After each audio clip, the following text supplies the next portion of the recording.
Hey guys, tonight we aren't journeying to towering pyramids under the scorching sun, nor are we sifting through the dusty ruins of forgotten temples. Instead, I invite you to slip quietly through a shimmering, heat-hazed veil, not into the past of epic battles or grand pronouncements, but into the surprisingly intimate world of the ancient Egyptians' lost bathing routines. Imagine yourself amidst the rustling linen, the scent of aromatic oils, the gentle splash of water drawn from the sacred Nile. You'll feel the texture of their cleansing pastes, the cooling touch of perfumes on your skin, and perhaps even glimpse yourself reflected in a polished bronze mirror. Tonight you're not merely observing, you are immersing yourself in the meticulous daily rituals of a civilization obsessed with personal purity, an obsession that underpinned every aspect of their existence, from religious worship to social interaction. You probably wouldn't survive a week of their meticulous routines before giving up entirely, probably in a sticky mess of unfiltered Nile water and whatever passed for shampoo back then. These people were serious about cleanliness, not just a quick rinse. So before you get comfortable, take a moment to like the video and subscribe, but only if you genuinely enjoy what I do here. Let me know where you're listening from in the comments below and what time it is for you. Now dim the lights. Maybe turn on a fan for that soft background hum, and let's ease into tonight's journey together. Your first impression of ancient Egypt in your quiet, imaginative travel might be one of overwhelming heat and ubiquitous sand. Yet despite the arid climate and the often cramped living conditions, the Egyptians developed an astonishingly sophisticated and comprehensive approach to personal hygiene. We tend to associate advanced plumbing and bathing facilities with Roman ingenuity or modern urban life, but millennia before either, the Nile dwellers cultivated a unique, highly evolved system for keeping themselves incredibly clean. For them, hygiene wasn't just a matter of comfort or aesthetics. It was foundational to their spiritual beliefs, their social hierarchy, and their very concept of well-being. Think of it less as a daily chore, and more as a sacred duty, a continuous act of purification in a world teeming with perceived impurities. You're not just taking a bath. You're engaging in a minor religious rite every single day. Imagine living in a land where temperatures soared, sweat was a constant companion, and sand infiltrated everything. If you didn't keep yourself meticulously clean, you'd become an excellent host for all manner of unpleasant creatures, and odors making modern summer woes feel like a minor inconvenience. This pressing practical reality, combined with a deep spiritual understanding of cleanliness as being fit to approach the gods, drove their innovation. It wasn't just about smelling good for a dinner date, though that was certainly a bonus. It was about ensuring your very essence was acceptable in the eyes of Ra or Osiris. This deep cultural conviction linking cleanliness directly to spiritual and physical health permeated every level of society, from the pharaoh in his palatial ablution chambers to the humble farmer by the riverbank. They understood intuitively what took much of the rest of the world millennia to grasp: cleanliness truly was next to godliness and a lot less disease.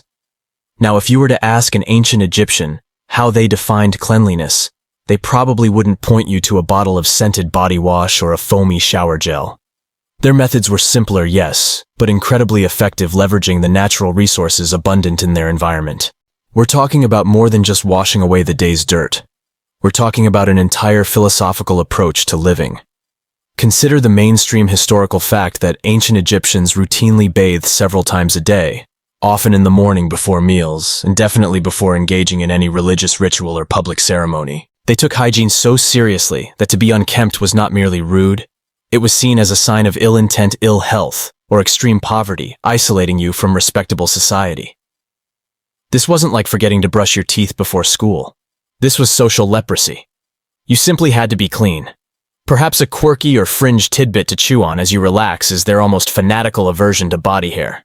While many ancient cultures allowed or even encouraged natural body hair, the Egyptians, both men and women, went to great lengths to remove virtually all of it from their bodies, from their heads to their toes. It wasn't just for aesthetics, although those gleaming, smooth bodies depicted in tomb paintings certainly looked the part. It was seen as profoundly unhygienic, a place where dirt and vermin could hide. Think about that for a moment. Complete full-body depilation as a fundamental act of daily hygiene. If you've ever contemplated waxing your legs, imagine applying that zeal to your entire being constantly. It makes those modern complaints about razor bumps feel quaint, doesn't it? It truly elevates hair removal from a choice to a core component of daily survival and social acceptance. This particular practice really underscores their unique relationship with personal grooming. As for scholarly debates, one fascinating point of contention that historians still debate is whether the widespread adoption of specific daily cleansing rituals was primarily a preventative measure against disease in their hot, dusty climate, or driven more by deeply ingrained spiritual and social norms. Was it purely practical, stemming from an empirical observation that clean people got sick less often, or was it more ritualistic, with cleanliness perceived as a symbolic act to ensure divine favor and maintain cosmic order? The answer, of course, is likely a nuanced blend of both. Practical necessity, given their close proximity to the Nile and its creatures, would surely have emphasized daily washing. Yet their religious texts and grave goods consistently underline the spiritual imperative of purity, making it hard to disentangle one motivation from the other. It's like trying to separate the water from the Nile itself. Both flow into the powerful current of Egyptian cleanliness. For the ancient Egyptian, cleanliness wasn't an option. It was an integral thread in the fabric of their daily life, a vital link between the physical and the spiritual, shaping everything from their health to their destiny. So your awareness of hygiene is awakened right now. Let's turn our attention to the magnificent, ever-present, sometimes terrifying heart of ancient Egyptian life, the Nile River. Close your eyes if you feel comfortable doing so, and picture it. Not just a river on a map, but a shimmering brown-green serpent winding its way through an otherwise arid landscape. This wasn't merely a water source for irrigation and travel. The Nile was in essence the very bloodstream of ancient Egypt, a deity, in its own right the giver of life, and for a very long time the primary source, and indeed the very site of most daily ablutions. You quite literally couldn't avoid it, and its influence on your bathing habits was absolute. Think about it wherever you lived along its banks. Whether in a sprawling estate or a humble mud brick dwelling, the Nile was your bathtub, your drinking fountain, your laundry machine, and your main mode of transport, all rolled into one impressive watery package. For the earliest Egyptians, before complex irrigation systems or advanced residential plumbing, accessing water simply meant going to the river. And you did go to the river probably several times a day, not just for personal washing, but to gather water for cooking, cleaning utensils, and watering any small garden you might cultivate. This immediate, intimate connection meant that bathing for many was quite literally wading into the flowing waters of the Nile itself. Mainstream historical fact alert. For the vast majority of Egyptians, especially during the Old and Middle Kingdoms, direct access to the Nile for washing was the primary and most accessible means of maintaining personal hygiene. Even the poorest members of society would find their way to its banks for a quick rinse, not just out of necessity, but from a profound cultural expectation of cleanliness. You really had no excuse not to be relatively clean, unless you lived like 100 miles into the western desert, in which case you probably had bigger problems than personal odor, like say dehydration. But washing in the Nile wasn't like taking a relaxing dip in your average lake. The river, while benevolent, was also wild. It was home to creatures with significantly sharper teeth than yours. You had to keep a watchful eye out for the odd crocodile looking for a snack, or the rather aggressive hippos that were surprisingly much deadlier. Imagine trying to scrub yourself down, trying to loosen that stubborn patch of sun-baked mud on your arm, and constantly glancing over your shoulder for telltale ripples. Talk about a bracing shower experience. You'd emerge refreshed, yes, but also probably with an elevated heart rate, which given ancient Egyptian dietary habits was probably a net positive for your cardio. Beyond the wildlife, the river also carried silt organic matter, and frankly whatever livestock had wandered into the water upstream. While Egyptians did develop methods for filtering water for drinking later on, the bathing water was often used as is, relying on the sheer volume and constant flow of the river to rinse you clean. It wasn't sparkling clean, no, but it was certainly wet. The spiritual reverence for the Nile wasn't just some abstract concept. It profoundly shaped the Egyptians' perception of its water and its use for purification. The annual flooding of the Nile, controlled by the deity Hapi, was a miraculous event bringing fertility and sustenance. This divine connection elevated its waters beyond mere liquid. They were seen as imbued with a life-giving, purifying energy. So, when you immersed yourself in the Nile, you weren't just washing away physical dirt. You were undergoing a spiritual cleansing, renewing your connection to the lifeblood of Egypt, preparing your spirit as well as your body. This was not a quick splash and dash. It was often a meditative, albeit slightly dangerous moment of communion. Perhaps this reverence for the water itself and its inherent purity as bestowed by the gods allowed them to overlook the occasional fish brushing past their legs or the muddy deposits that collected at the river's edge. Just nature, darling, they'd likely muse, doing its divine thing. One quirky or fringe tidbit related to the Nile and bathing is the occasional archaeological discovery of what appear to be simple man-made bathing platforms or shallow step-down areas along the riverbanks, particularly near settlements. These weren't elaborate Roman-style baths, but rather carefully constructed points designed for easier and perhaps slightly safer access to the water. Some were just a few smooth stones, others had minor retaining walls to create a less turbulent, shallower zone for individuals to enter. It suggests a more considered, dedicated approach than simply leaping into the deepest part. Think of it as the earliest iteration of a designated splash zone, but without any signage, probably because the people who made them knew exactly what it was for, and the only rules were, don't get eaten by the crocodile, which frankly was rule #1 for almost everything. Now an open scholarly debate centers around just how effective Nile bathing truly was, considering the multitude of parasites and potential contaminants the river inevitably carried. Historians still argue whether the perceived benefits of frequent washing, the removal of superficial dirt and odors, and the psychological uplift outweighed the inherent health risks posed by pathogens present in the water itself. Did regular bathing merely redistribute skin parasites? Or did it significantly reduce external irritants and infections by washing away insect larvae, dirt, and dead skin? It's a tricky question, isn't it? On one hand, physical removal of grime is always good. On the other, giardiasis probably isn't much fun after a refreshing swim. It's a delicate balance, much like the Nile's ecosystem itself. We can assume, however, that the Egyptians, being intensely pragmatic, had figured out a sort of cost-benefit analysis for their hygiene. Perhaps they just got really good at fighting off intestinal nasties, building a sort of immunity the hard way. It's a good job there was no TripAdvisor for Nile bath experiences back then. The reviews would have been wildly conflicting depending on whether you survived intact. Of course, the Nile, for all its divinity, was stationary. Your bathing habits were inherently limited by your proximity to it. If you lived further inland, fetching water was an immense logistical challenge. This would lead to the next fascinating development in Egyptian bathing routines: the art of water collection and storage, a process far more intricate and demanding than simply opening a tap. From simple clay pots to large, expertly designed cisterns, the transportation and preservation of this life-giving cleansing liquid would become an increasingly complex undertaking, allowing hygiene to flourish beyond the direct, untamed embrace of the sacred river. As much as the Nile was their life, eventually, they had to bring the mountain to Muhammad, or in this case, the river to the pharaoh's bedroom. Your thoughts might drift now from the wild embrace of the Nile to the very practical, often tedious challenges of bringing that life-giving liquid home. Because while wading into the Nile sounds wonderfully primal, it's not exactly convenient for everyone every single time, especially if your dwelling is even a short distance inland, or you fancy not being startled by a catfish while you're rinsing your hair. So how did early Egyptians, before they developed all those fancy fixed basins and integrated plumbing? Yes, ancient Egypt actually had concepts of that, which we'll get to. Don't you worry, manage their daily ablutions. This takes us to the truly foundational, somewhat ingenious and certainly sweat-inducing methods of early Egyptian daily cleansing. Imagine your humble, sun-baked mud brick home. There's no tap, no showerhead, not even a quaint little well in the courtyard in many cases. The water, the sacred water from the Nile, had to be carried, and not just a teacup's worth. Depending on your household size and its collective hygiene standards, you'd need buckets, amphorae, or heavy, large ceramic jars, all balanced and transported from the river's edge. If you were well off, you'd have servants performing this task.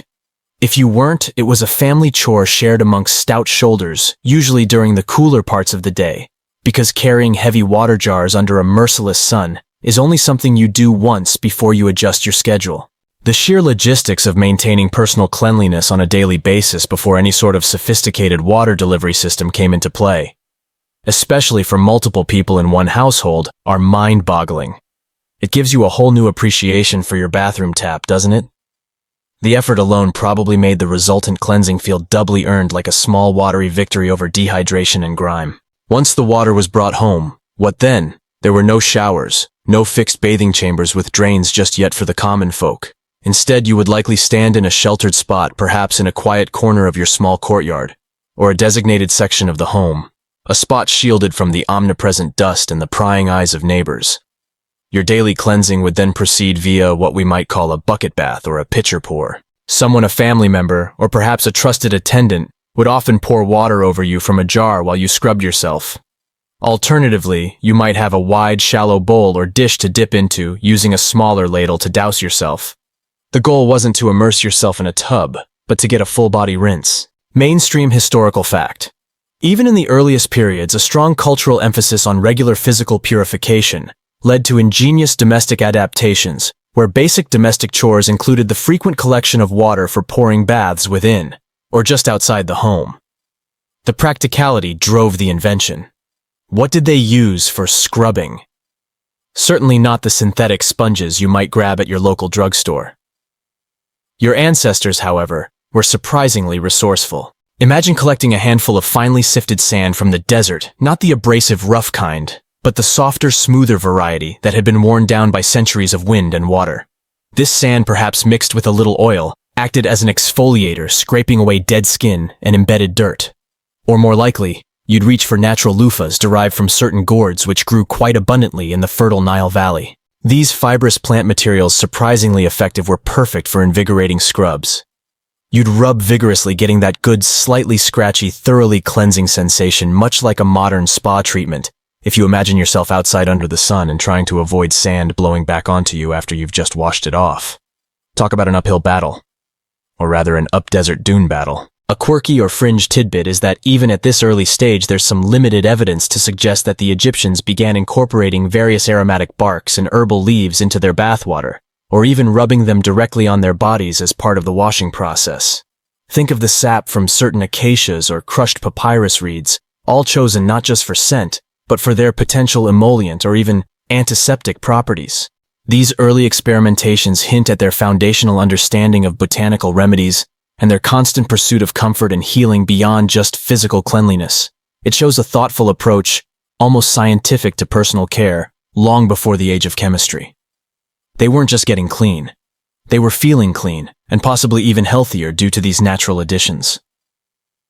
After the initial rinse and scrub, the focus quickly shifted to drying. With the pervasive heat, drying wasn't the arduous process it is in colder climates. The warm, dry air would wick away moisture quickly. However, one didn't simply air dry like a linen shirt on a clothesline. This is where cloths came in, likely simple woven linen squares, soft yet absorbent, perhaps left out in the sun to ensure maximum cleanliness themselves. Think of these not as luxurious terry cloth towels, but as humble, hard-working rags that would eventually be laundered with the same diligence, perhaps thrashed vigorously in the Nile, to loosen dirt and baked dry on warm rocks. Every piece of equipment, no matter how simple, served multiple purposes and was meticulously cared for to maintain the overall hygiene system. This isn't just about bathing. It's about a lifestyle geared towards sanitation from the very basic level. Historians still argue whether truly daily full-body washing was achievable for the absolute poorest segments of early Egyptian society. While we know the cultural expectation for purity was universal, the sheer labor involved in procuring sufficient water and maintaining adequate bathing facilities, even basic ones, suggests there might have been a practical hierarchy of hygiene, with the elite washing multiple times a day, and the very poor perhaps limited to daily refreshing rinses, or even just face and hand washes, supplemented by less frequent full-body cleaning in the Nile when opportunity allowed. This open scholarly debate acknowledges the reality of differing resources in an otherwise very cleanliness-conscious society. Could everyone afford to bathe every day with all the water and labor involved? It's a question of resources versus ideals. Perhaps for some, cleanliness was a state of mind achieved through the desire to be clean, and a single dip in the blessed Nile was enough to renew the spirit, if not every pore. The Nile was always there as the ultimate cleanser after all. The very need to transport water for domestic bathing fostered the initial sparks of innovation. This would slowly but surely lead to better containers, then specialized locations for these domestic baths, and eventually to the construction of dedicated bathing spaces with rudimentary drainage. These initial methods of humble pouring and basic scrubbing set the stage for much grander and more sophisticated systems to come. From a small clay pot and a linen rag, a grand civilization's approach to cleanliness slowly began to bloom, one careful pour at a time, eventually leading to bathing chambers that might surprise you in their quiet sophistication. So you've mastered the art of the multitasking Nile dip, and you've endured the muscle ache of fetching heavy water jars back to your dwelling. But now, as Egyptian society develops and its architecture grows more sophisticated, so too does the concept of domestic hygiene. We're now moving from the rather unglamorous splash and scrub in a dusty corner or a semi-public riverbank towards something a bit more civilized, the rudimentary bathing basin. This wasn't an instant jump to palatial marble tubs, of course, but it was a quiet, practical revolution, bringing the possibility of privacy and comfort slightly closer to home. Imagine a small, perhaps roughly cut block of limestone, or a specially prepared section of hardened clay within the confines of a more substantial dwelling. This isn't a gleaming ceramic sink, far from it. It's more like a robust, immovable tray. These early basins, often simple in design, mark a pivotal moment. They were often wide and shallow, occasionally featuring a slightly raised rim, sometimes with a gentle slope towards one corner.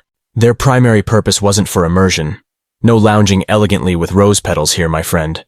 Instead, they were designed as platforms, or receptacles underneath where you would stand or crouch, while someone poured water over you. This allowed the precious water to be collected, or at least guided, rather than simply pooling haphazardly on the floor, turning the clean sand into wet mud. It was the first step towards contained, rather than wildly dispersed bathing. Mainstream historical fact. Archaeological excavations of ancient Egyptian domestic dwellings, especially those of the middle and upper classes, have frequently unearthed rudimentary bathing platforms in shallow basins typically made of limestone plaster or a hard-packed mud and gravel mixture, demonstrating a clear move towards dedicated indoor cleansing areas distinct from kitchen or latrine facilities. The location of these primitive basins is often telling. They weren't grand, centrally located features. Instead, you'd often find them tucked away in a small separate chamber, sometimes literally a tiny enclosed space resembling a closet, or perhaps in a well-defined corner of a private courtyard that might also house a latrine. This separation indicates an early understanding of sanitation. You kept washing water away from food preparation areas, a principle we might take for granted, but was a revolutionary concept in the ancient world. You can almost feel the relief of standing in that semi-private designated spot, not battling dust devils or unexpected river critters. It was a space designed for washing, and that for the ancient Egyptian was a considerable luxury. Suddenly, your bath time became less of a survival ordeal and more of a relatively controlled event where the only thing that might bite you was your own impatient servant. Unless you happen to drop the scrubbing stone on your foot, in which case, well, that's just a classic oops for any era. These basins weren't always fixed in place like modern sinks, especially in less affluent homes. Some were movable wooden tubs, often lined with waterproof linen or bitumen to prevent leakage. You'd set up your temporary basin in a discreet corner. Fill it from your water jars, carry out your meticulous pour-over wash, and then meticulously empty the used water, usually onto thirsty plants, or simply outside away from living spaces. This modular approach highlights the resourcefulness born from necessity, proving that you didn't need fixed plumbing to have a functional private washing ritual. Think of it as the ultimate in ancient pop-up sanitation, perfectly designed for a transient lifestyle or just a really tidy, self-contained and slightly nomadic family who moved their bathing station around depending on the time of day and the angle of the sun. A quirky or fringe tidbit from this era, some of these rudimentary basins or adjacent floor sections actually show traces of small, cleverly positioned depressions or even very basic drainage holes leading out, usually through a wall, to a collection area outside the dwelling. These weren't sophisticated pipe systems, more like simple outlets to funnel wastewater away. But this indicates a nascent awareness of greywater management. Imagine a simple rock-lined trench or a designated depression in the earth outside your wash area, slowly soaking up the used water. It was rudimentary, yes, but effective in keeping domestic areas cleaner and drier, minimizing stagnation, and potentially attracting fewer insects. It wasn't exactly an elaborate wastewater treatment plant, more like an intentional puddle dispenser. Of course, the material choice for these basins was critical. Limestone was abundant, easy to carve, and durable, while baked clay or plaster could be shaped and hardened to hold water. More lavish basins found in the homes of the wealthy might be exquisitely carved from alabaster or even polished granite, sometimes decorated with simple geometric patterns or a motif perhaps suggesting water lilies or other life-giving plants from the Nile. This adds a touch of aesthetic value to the practical object, signaling a burgeoning appreciation for elegance in daily hygiene. These materials had to be non-porous and resilient enough to withstand daily dousing and vigorous scrubbing, which was pretty common practice if you remembered our sand scrubbing from last time. No point in making a beautiful basin if it's going to dissolve after 2 uses. Right, historians still argue whether the primary driver for the development of these fixed or semi-fixed basins was a desire for personal privacy during ablutions, or if it was predominantly a practical measure for efficient water use and domestic sanitation. Was the main goal to reduce splashing and create a dedicated clean space, or was it the growing realization that managing wastewater properly was vital for preventing disease and discomfort? The reality is likely a combination. The emergence of a defined washing area, however basic, certainly allowed for a greater sense of personal space during what was an intimate act. At the same time, the fact that many incorporated methods to guide water away from living areas points to a shrewd understanding of practicality. You can almost hear an ancient Egyptian equivalent of an exasperated parent, "Get into your basin so we don't have water all over the place." Ultimately, whether it was driven by modesty or neatness, these rudimentary basins provided a significant leap forward in the Egyptians' quest for total body cleanliness, moving the bath experience beyond just the riverbanks into the quiet comfort of a private home. This meant that the next crucial step in Egyptian hygiene could be explored more deeply: the art of making yourself not just wet, but truly clean by introducing natural cleansing agents. Now that you had a space for cleanliness, what did you actually use to get that deep, dirt-busting cleanse beyond just sand and water? You've stood by the Nile. You've wrestled water jars home, and you've enjoyed the novelty of your very own ancient Egyptian pouring basin. You're wet, you're rinsing, but are you truly clean? Not in the sparkling, sudsy, commercial-infused sense you're used to. This brings us to perhaps the most fascinating ingredient in their hygiene toolkit, natron, and a host of ingenious plant-based alternatives that remind you just how clever and resourceful humans are when faced with a lack of soap aisles. Forget the vibrant packaging, the perfumed bubbles, the rich lathers of your favorite body wash.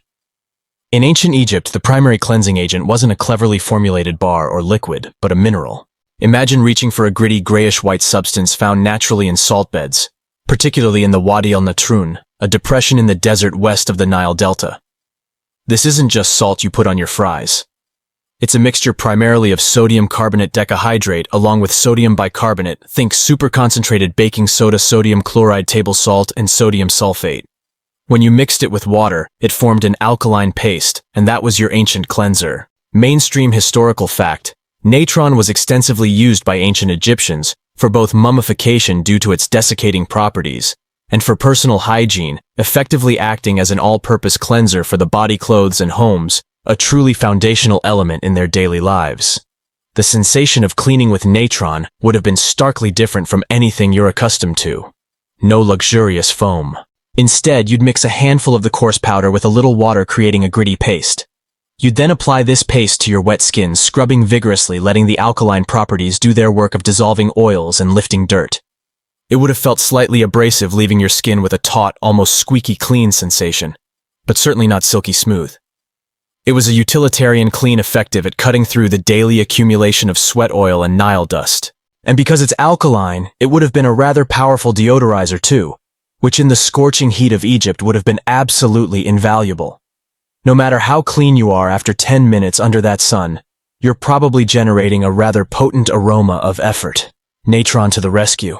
It's like their version of a powerful multi-surface cleaner, only you used it on yourself. Try convincing someone to wash their hands with toilet bowl cleaner, and you'll get a faint sense of what might be an overstatement. But natron wasn't the only trick up their sleeves. Recognizing its harshness, especially for delicate skin or daily use, Egyptians also turned to the bounty of the Nile Valley. They discovered that certain plants contained naturally occurring compounds called saponins, which create a soapy lather when agitated in water. Imagine crushing the leaves or roots of a plant like soapwort or the African soap bush, mixing them with water, and seeing a surprisingly respectable froth appear. These plant extracts, rich in beneficial compounds, would have provided a much gentler cleansing alternative, likely favored for facial washing or for those with more sensitive skin. Sometimes they even combine the abrasive power of fine desert sand or clay with these plant extracts for a 2-in-1 scrub and cleanse akin to a natural exfoliating face wash, albeit one you had to forage for and crush yourself.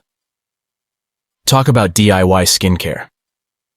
This dedication to utilizing natural ingredients for hygiene, even in its gentler forms, highlights their comprehensive approach. It makes you wonder what obscure plant from your backyard might actually be an effective degreaser, if only you knew. Probably a dandelion. Everything is always dandelions, isn't it? The process was thorough. Once you'd scrubbed yourself with natron paste or a plant-based alternative, The next step was to meticulously rinse every speck away. Remember that pouring basin from our last section? This is where it shone. Water usually warm by the ambient temperature would be poured over you repeatedly to ensure no residue was left. Any leftover natron on your skin could lead to irritation and dryness, which again brings us back to their frequent post-bath anointing with oils, but we'll get to that deliciousness later. The careful rinsing demonstrates their understanding of chemical residues, even if they didn't have the fancy names for them. They knew when something was truly off, or simply felt bad on the skin.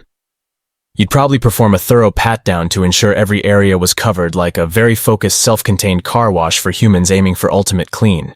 Here's a quirky or fringe tidbit related to their soap.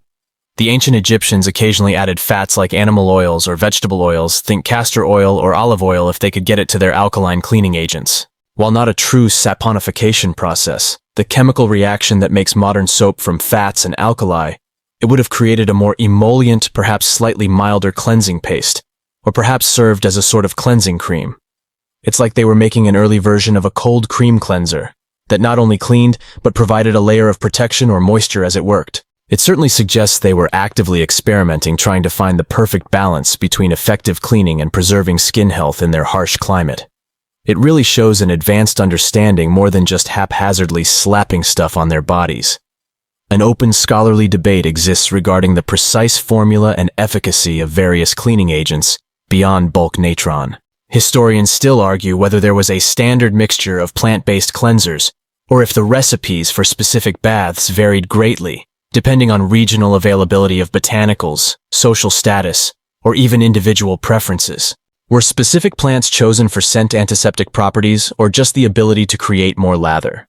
The variability of archaeological findings, from residual plant fibers to traces of minerals in basins, suggests a rich, diverse, and often localized approach to cleaning, perhaps hinting at a fascinating spectrum of personal care traditions across ancient Egypt, rather than one uniform Egyptian bath product. Was there a bestseller? Was it an organic, all-natural kind of cult classic? We can only guess, but they were certainly keen on trying everything. Ultimately, the goal of these natural cleaning agents was simple: thorough, undeniable cleanliness.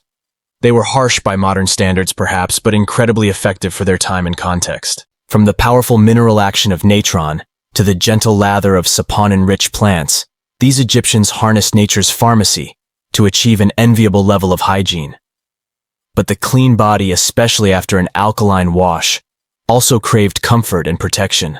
And that's where the story of their hygiene really takes a luxurious turn, as we pivot from mere cleanliness to the rich aromatic world of post-bath treatments, ointments, and perfumes that were as much about preservation as they were about smelling divine.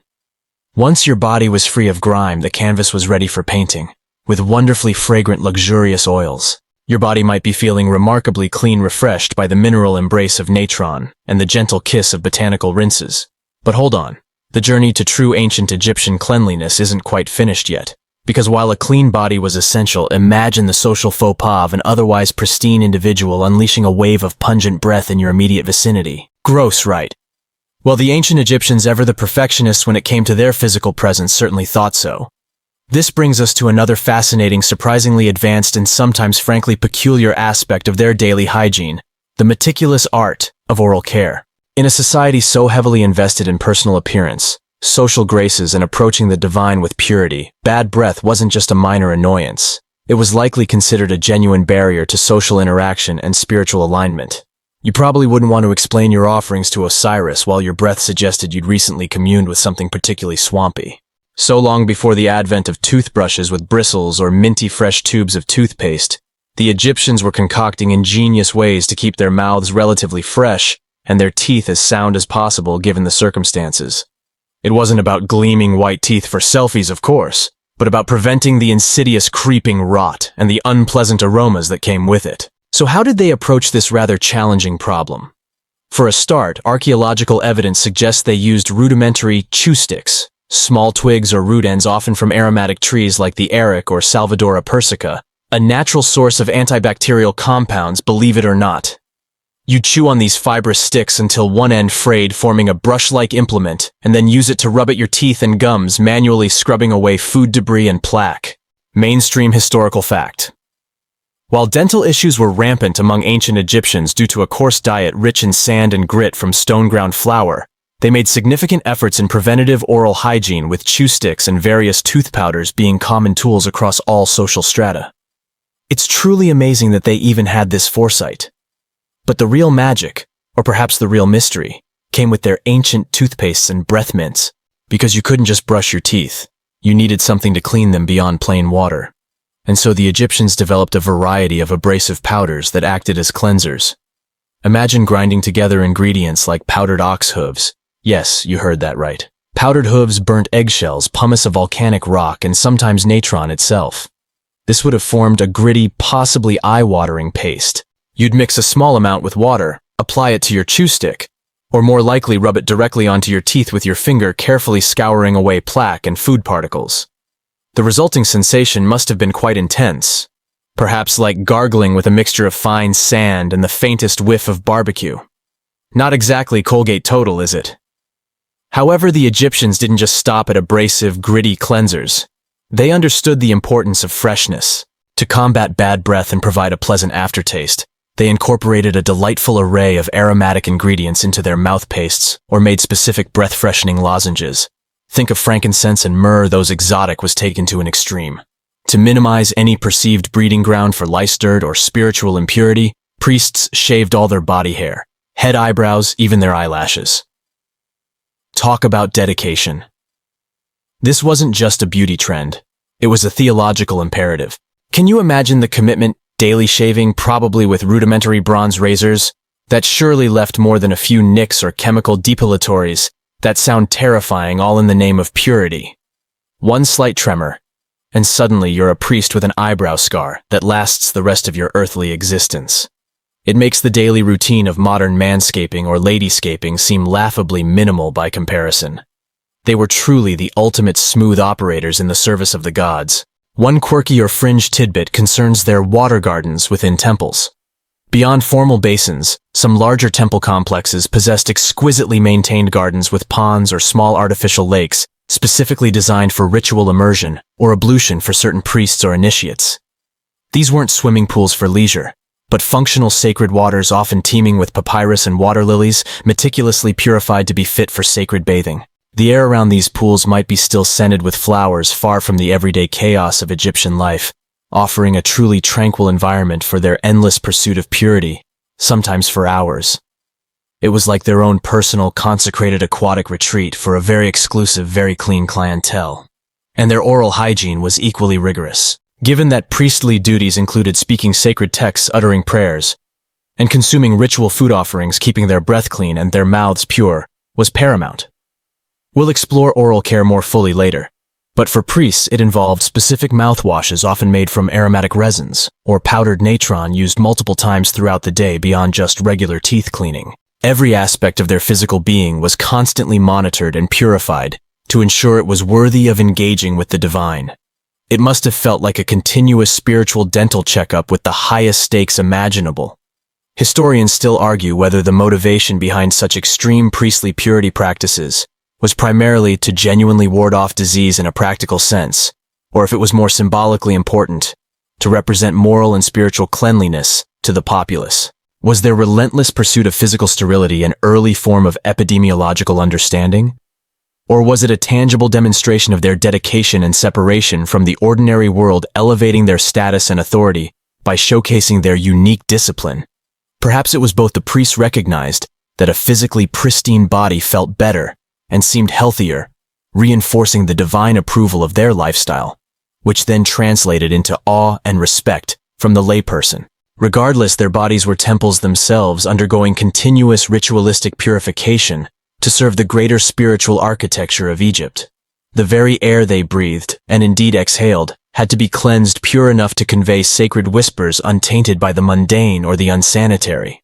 So while for the common Egyptian cleanliness was a necessity for the priest, it was a sacrament, an unending discipline, embodying the essence of devotion. And when you look at these dedicated ritualists moving like spectral figures in their shaved clean forms through sacred spaces, you can appreciate the next equally intricate dimension of ancient Egyptian hygiene: the opulent routines of the pharaoh himself, whose cleanliness, like his divinity, was without question and facilitated by the very best the kingdom had to offer, in facilities grander and more luxurious than any we've imagined thus far. From spiritual discipline to divine right, the drive for cleanliness was paramount, and no one exemplified that more than the reigning monarch. Your previous journey took you into the serene, intensely disciplined world of the temple priest, a life dictated by unwavering ritual purity. But now let's transcend those hallowed halls and ascend to a different pinnacle of Egyptian society, the royal palace, specifically the personal chambers of the pharaoh himself or herself. Here, cleanliness wasn't just a sacred duty or a practical necessity. It was an integral part of divinity, a performance of unparalleled splendor, orchestrated with every possible luxury, and executed by an army of dedicated attendants. If the priest was about ritual, the pharaoh was about performance, a pristine godlike spectacle. Imagine stepping into a part of the palace rarely seen by anyone beyond the immediate royal family and their most trusted servants. You are no longer in a simple mud brick dwelling or even a grand courtyard. You're entering a realm of cool carved stone, perhaps polished alabaster underfoot, lit softly by strategically placed lamps. The air here isn't merely warm, it's humid and richly scented, subtly enticingly. This is not just a bathroom. It's a ceremonial space, a testament to absolute power and the resources of an entire kingdom, marshaled to ensure one individual was kept utterly immaculate. For the pharaoh, bathing was less a routine and more an elaborate ballet with them as the perpetually shimmering prima ballerina. You might even hear the gentle sloshing of water meticulously heated by coals in a separate antechamber, a luxury in itself. No cold Nile splashes for the sovereign, thank you very much. The sheer scale of water supply for royal residences was staggering. Think about it, transporting large quantities of fresh, purified water daily to multiple bathing areas within a sprawling palace was an immense logistical undertaking. Special servants, likely a dedicated contingent, would be tasked with drawing the water from carefully maintained palace wells or bringing it in from the Nile, ensuring its purity. Mainstream historical fact: royal residences in ancient Egypt, especially from the New Kingdom onwards, incorporated surprisingly advanced bathing and sanitation facilities, often including fixed washrooms with elevated stone platforms for bathing and basic drainage systems that channeled used water away from the palace complex. These weren't just temporary setups. They were permanent fixtures signifying the utmost importance placed on the pharaoh's personal hygiene. We're talking custom-built luxury bathrooms here, sometimes even with small channels carved to remove wastewater, an architectural marvel for its time. So what did a pharaoh's bath entail? Picture this. You, the pharaoh, don't lift a finger. Instead, skilled attendants would attend to your every need. You would likely stand on a raised platform, often a substantial stone slab with a slight slope to one side. Imagine yourself draped in fine linen, slowly unwrapped, revealing your godlike form, or at least the one the scribes would later describe as such.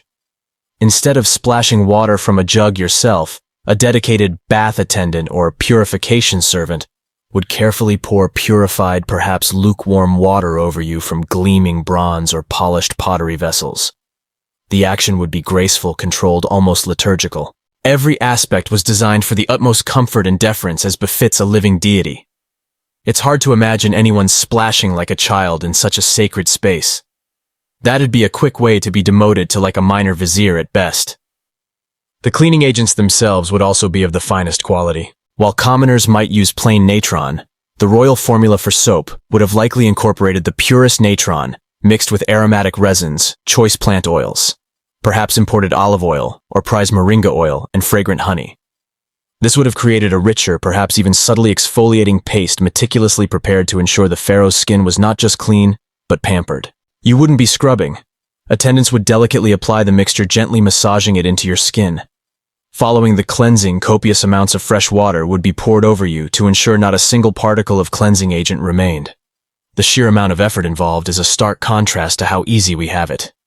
A pharaoh probably thought opening a soap bar wrapper was strenuous manual labor. One quirky or fringe tidbit from royal bathing rituals involved specific sandal bearers or clothing custodians, who were responsible not just for your attire, but for retrieving and carefully maintaining your royal footgear, even for moments of washing. They would carefully put away your outdoor sandals before you entered the ablution chamber, then perhaps bring soft indoor sandals for your comfort on the wet floor, or even assist in cleaning your feet after your main bath, almost like a ceremonial pedicure. It shows the incredible specialization of servants around the royal person. Even your dirty socks probably had a dedicated person whose life's ambition was to ensure their eventual pristine condition. No aspect of royal bodily interaction was left to chance or to the general servant pool. Everyone had a highly specific, defined, and extremely dignified role. After this rigorous cleansing, the pampering continued. The pharaoh's body would be carefully dried with the softest, freshest linen cloths, usually by yet another dedicated attendant. Then came the grand finale, the anointing with precious perfumed oils. But we'll get to that truly aromatic segment later. For now, understand that the pharaoh's daily bathing was more than just a hygiene ritual. It was a demonstration of cosmic order and absolute control over earthly resources. It mirrored the perceived perfection and cleanliness of the divine beings they represented.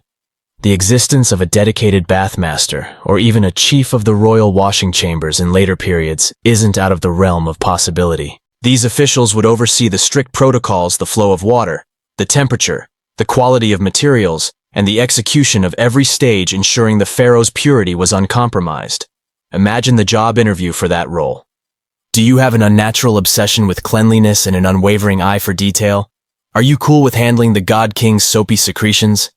Perfect. You're hired. Historians still argue whether the apparent advanced sanitation systems in some royal palaces with their specific bathing rooms and primitive drainage were merely functional, or also held a profound symbolic value representing the pharaoh's unique connection to the pure waters of the Nile and his role as guardian of the cosmic order. Was the efficient drainage system a sign of sophisticated engineering, or primarily a symbolic representation of impurities being banished from the sacred presence of the ruler? It's likely a complex interplay. These facilities provided tangible cleanliness, yes, but their very existence, their grandeur, and their precise location within the palace also conveyed a powerful message. The pharaoh was pure sacred and entirely removed from the mundane messiness of ordinary human existence. This unparalleled standard of hygiene at the top of the social pyramid created a fascinating contrast with the cleanliness routines of the common people. While the core motivation for cleanliness was universal, the means to achieve it varied wildly. For every royal bathing platform with piped water, there were thousands of ordinary Egyptians still trekking to the Nile with their water jars.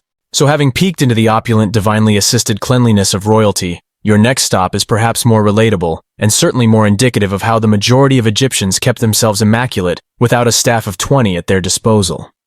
It's time to step into the homes of commoners and discover the clever, resourceful ways they embraced hygiene without royal budgets or godlike assistance. You've hovered like a gentle spirit within the pharaoh's pristine bathing chambers, admiring the meticulous care and boundless resources dedicated to a singular divine personage. But now it's time to float down from the grand, perfumed luxury of the palace and settle into the much more relatable, vibrant, and surprisingly ingenious world of the average Egyptian commoner. Here, cleanliness wasn't about being a god king. It was about pragmatism, community, and the sheer effort of staying fresh in a demanding climate without a royal budget or an army of attendants. Imagine your own humble mud brick home, maybe with a small sun-drenched courtyard. No alabaster tubs here, no personal hot water heaters. Your daily bathing ritual is a symphony of resourcefulness. Remember that trek to the Nile for water from our earlier journey? For many commoners, this was a routine chore essential to all domestic life, including personal hygiene. Everyday large clay amphorae, perhaps even heavier and larger than the ones you imagined, would be hauled often by women or children from the river or a communal well back to the home. The sheer physical exertion involved in ensuring enough water for drinking, cooking, and washing for a family, often multiple times a day, highlights their dedication. It makes your modern dishwasher feel like the ultimate indulgence, doesn't it? These ancient Egyptians truly valued their daily cleanse, otherwise they probably wouldn't have moved quite so many buckets for it. Once the precious water was in the home, perhaps in a large storage jar kept cool in a shaded corner, the commoner's bathing ritual unfolded. As we explored previously, the concept of a dedicated permanent bathroom for the average person was a rarity. Instead, a portable bathing area would be set up. Picture a simple, sturdy wooden frame with a waterproof lining, or more commonly a large, shallow ceramic basin. You would carry this out to a sheltered spot in the courtyard, or to a discreet corner of a more spacious room, where the light was soft and privacy relatively assured. You wouldn't soak. You'd stand often while a family member or attendant carefully poured water over you from smaller jugs. This methodical pouring allowed for careful washing, and the shallow basin collected the used water, keeping the immediate area relatively tidy. Mainstream historical fact. While large fixed bathing rooms were privileges of the elite, evidence from numerous commoner dwellings suggests that simple portable basins, often ceramic or lined woven baskets, were commonly used coupled with water pouring over the body to achieve cleanliness within the privacy of the home. This ingenuity kept them clean without grand infrastructure. What about their cleansing agents? While the pharaoh got the refined natron and imported oils, the commoner made do with accessible, but still effective natural solutions. The abundant natron from the desert was still the king of cleansers, perhaps a bit coarser, mixed with readily available animal fats for a more emollient though not truly soapy paste.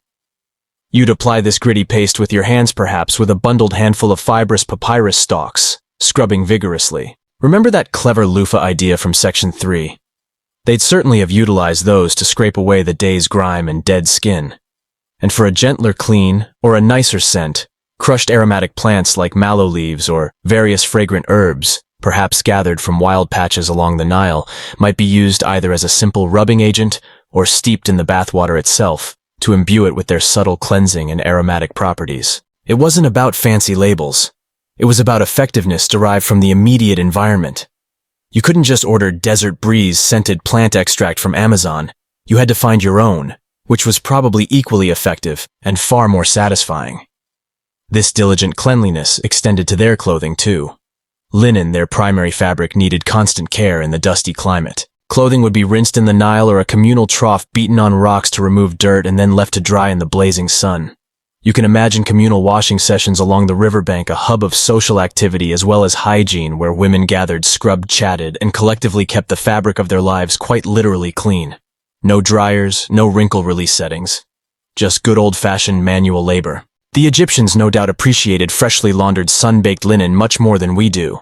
The crisp feel after a long, gritty day would have been nothing short of a miracle. One particularly quirky or fringe tidbit is the use of finely ground red ochre, mixed with oil, not just for cosmetics but sometimes for skin cleansing, particularly for people working in sunny outdoor conditions. While primarily a pigment, when blended with oil and applied to the skin, it could potentially form a sort of protective layer against sun and dust. When washed off, it would have taken surface impurities with it. It wasn't a universal soap, but hints at a multifunctional approach to hygiene that blended skincare, sun protection, and a basic form of cleansing. Imagine trying to explain that to a modern cosmetic company. Yes, it's paint, but also a cleanser. Beyond personal washing, commoners' ingenuity extended to the basic sanitation of their homes. Floors were often made of packed earth or lime plaster and regularly swept clean. Waste disposal, while certainly not up to modern standards, was managed with common-sense food scraps for animals, organic matter to fields, and designated refuse pits further from the home workout day in and day out. It's enough to make you wish you'd invested in an ancient Egyptian water delivery drone, if such a thing existed, perhaps operated by a very large scarab beetle. Once the water was home, a member of the family, often a child or a spouse, would typically pour water over the individual as they crouched or stood in their basin. The objective was thorough rinsing, not a leisurely soak. The cleansing agents, as we've discussed, would have been natron, cheaper and easier to acquire for most, perhaps mixed with a coarser sand for extra exfoliation, or occasionally the simpler, more locally available saponin-rich plant materials. You'd scrub vigorously with your hands a piece of rough linen or a sturdy plant fiber, making sure to remove the layers of dust and grime that accumulated throughout the day. It's hard work, but the refreshing feeling afterwards must have been immensely satisfying in the heat. After the scrubbing, the body was rinsed again, ensuring no residue remained, then quickly air-dried or gently patted down with a humble linen cloth. Used water would then be emptied, usually into the ground of the courtyard, or outside the home where it would absorb into the thirsty earth, or nourish a nearby tree. This pragmatic disposal ensured no standing water, minimizing pest problems, though perhaps creating muddy spots on some particularly rainy, or more accurately humid days. It's simple, effective, and crucially sustainable in their resource-constrained environment. A quirky or fringe tidbit related to commoners bathing sometimes for groups of workers like those on construction sites or agricultural teams living in temporary barracks, large shared pottery or stone troughs were used for group washing. These weren't baths in a social sense, but more like a communal watering point, where several people could pour water over themselves simultaneously or sequentially, relying on gravity and constant replenishment to achieve cleanliness. Think of it less as a leisurely spa visit, and more as a very efficient multi-person rinse station. It suggests that even without advanced personal facilities, the communal commitment to maintaining personal hygiene was strong. Perhaps it encouraged a bit of friendly peer pressure cleanliness. "Bob, have you washed your feet today? They're looking particularly Nile adjacent." While royalty had their meticulous post-bath anointing with expensive oils and perfumes, the common Egyptian would use what was readily available. Perhaps simple vegetable oils, linseed castor, or even humble animal fats occasionally infused with wild herbs for a subtle scent, would be rubbed into the skin to prevent excessive dryness from the natron and sun, offering protection and a slight sheen. It was far less about luxurious scent and more about practical skin health. This emphasis on basic care for all speaks volumes about their holistic approach to well-being. An open scholarly debate remains around the precise frequency of full-body washing for the absolute lowest rungs of Egyptian society. While the ideal of cleanliness was pervasive, historians still argue whether daily comprehensive washing was a realistic daily possibility for impoverished families and enslaved individuals who likely faced immense challenges in obtaining sufficient water and privacy. Was their hygiene limited to regular face and hand washing with full-body ablutions only perhaps once a week or whenever access to the Nile allowed? Or did the sheer necessity of cleanliness in their harsh environment somehow compel daily full-body rituals even with minimal resources? It's a compelling question that touches on the realities of poverty. In ancient times, how did basic needs like hygiene truly play out for everyone when resources were so scarce? One thing is for sure, regardless of their station, they learned to be remarkably inventive with their methods, showcasing a quiet determination to be clean, even in the most basic of settings. This profound need for water and simple cleaning tools from river stone to dried loofah would directly lead to innovation in the instruments used for cleansing. The ingenuity forged in these common households, the best way to scoop the perfect scrub, the quickest way to dry, would lay the groundwork for a fascinating array of tools and accessories. From the humble shared bowl to the meticulously crafted personal implements, these practical needs gave rise to an entire arsenal of ancient Egyptian cleansing technologies, a testament to how even the simplest aspects of daily life sparked human cleverness. You've explored the inventive ways the average Egyptian kept themselves clean without fixed plumbing or a retinue of attendants. You've embraced the ritual of the portable basin and the vigorous rub with natural cleansing agents. But now let's zoom in on the actual implements in their meticulous hands, the tangible tools of the trade that turn the simple act of getting wet into a truly comprehensive cleansing and exfoliating ritual. This is where you might feel a pang of recognition, realizing that some ancient practices have a surprising staying power. Imagine you've just doused yourself with water and you've got your gritty natron paste at the ready. What do you reach for next to truly scour away the dust and grime? One of the most widespread and enduring tools available to rich and poor alike was the humble yet incredibly effective natural loofah. Yes, the very same fibrous gourd you might still have hanging in your shower today. These gourds grown in the fertile lands alongside the Nile would be dried, their outer skin peeled, and their inner network of fibers would be revealed. A perfectly formed ergonomic scrubber. Mainstream historical fact. Natural loofahs derived from the dried Loofah aegyptiaca plant have been excavated from ancient Egyptian sites and depicted in reliefs proving their continuous use as body exfoliators and scrubbing brushes throughout Egyptian history. It's pretty incredible when you think about it. This natural product has basically had a job for millennia and shows no sign of retiring. You pick one up now. It feels coarse, firm, yet oddly satisfying as you imagine it rubbing away layers of grit from sun-baked skin. Beyond loofahs, other natural fibers and plants played their part. Bundled reeds, bunches of coarse papyrus stalks, or even specific rough leaves would be used for scrubbing, each offering a slightly different texture and level of exfoliation. For those without immediate access to gourds, a simple handful of finely sieved desert sand, the smooth kind, not the dune-top coarse variety, would be used as a vigorous abrasive, often combined with water or oil to form a cleaning paste. You could feel the granular friction as it worked to lift away dead skin cells and surface impurities. Imagine the dedication to smooth skin they must have had using literally sand as a scrub. And it makes you wonder if they ever experienced, shall we say, a slight sand trap incident, leaving a stray grain or two where they really shouldn't be. Talk about needing a very thorough rinse afterwards. Now, while the idea of soaking in a bath might be a bit too leisurely for our ancient Egyptian friends, the concept of removing grime after anointing or partial washing led to the development of unique tools, the ancient scraper akin to a strigil, While often associated with the Greeks and Romans scraping off oil after athletic contests, the Egyptians had their own versions. These weren't just for athletes. They were often practical tools for cleaning. Think of small crescent-shaped implements made from wood bone, or for the wealthy bronze. You might use these to scrape off a mixture of oil and dirt from your skin, an ancient equivalent of a pre-shampoo or oil cleansing step, ensuring that the heavy oils used for skin conditioning didn't clog pores or lead to further accumulation.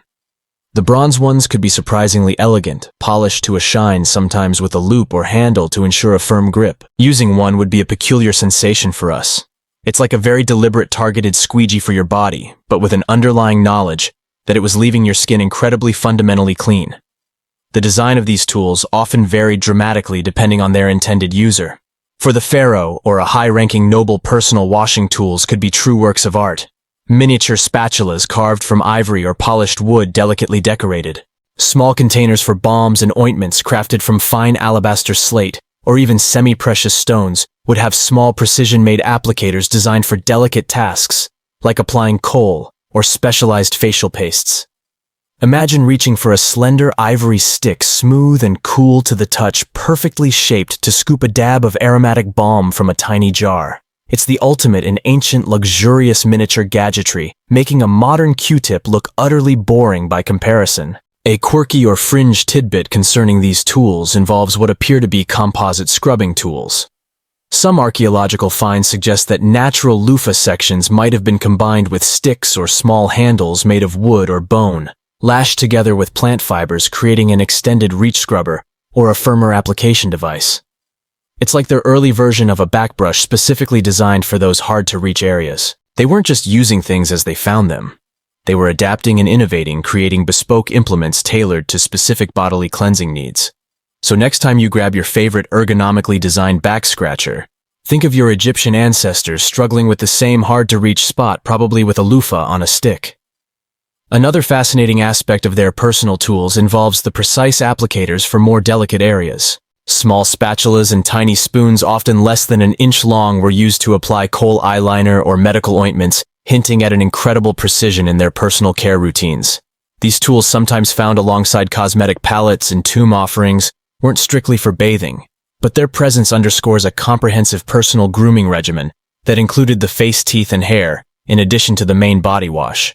You could almost hear a high-status Egyptian debating, "No, darling, not that kohl spoon, it's far too wide for the outer corner. I need my delicate ivory point." And for mouth cleaning beyond chew sticks, archaeological evidence suggests rudimentary scrapers or probes, perhaps made from reeds or carefully carved bone used to dislodge food particles from between teeth. Not the most glamorous of tools, but certainly effective before the era of floss and orthodontics.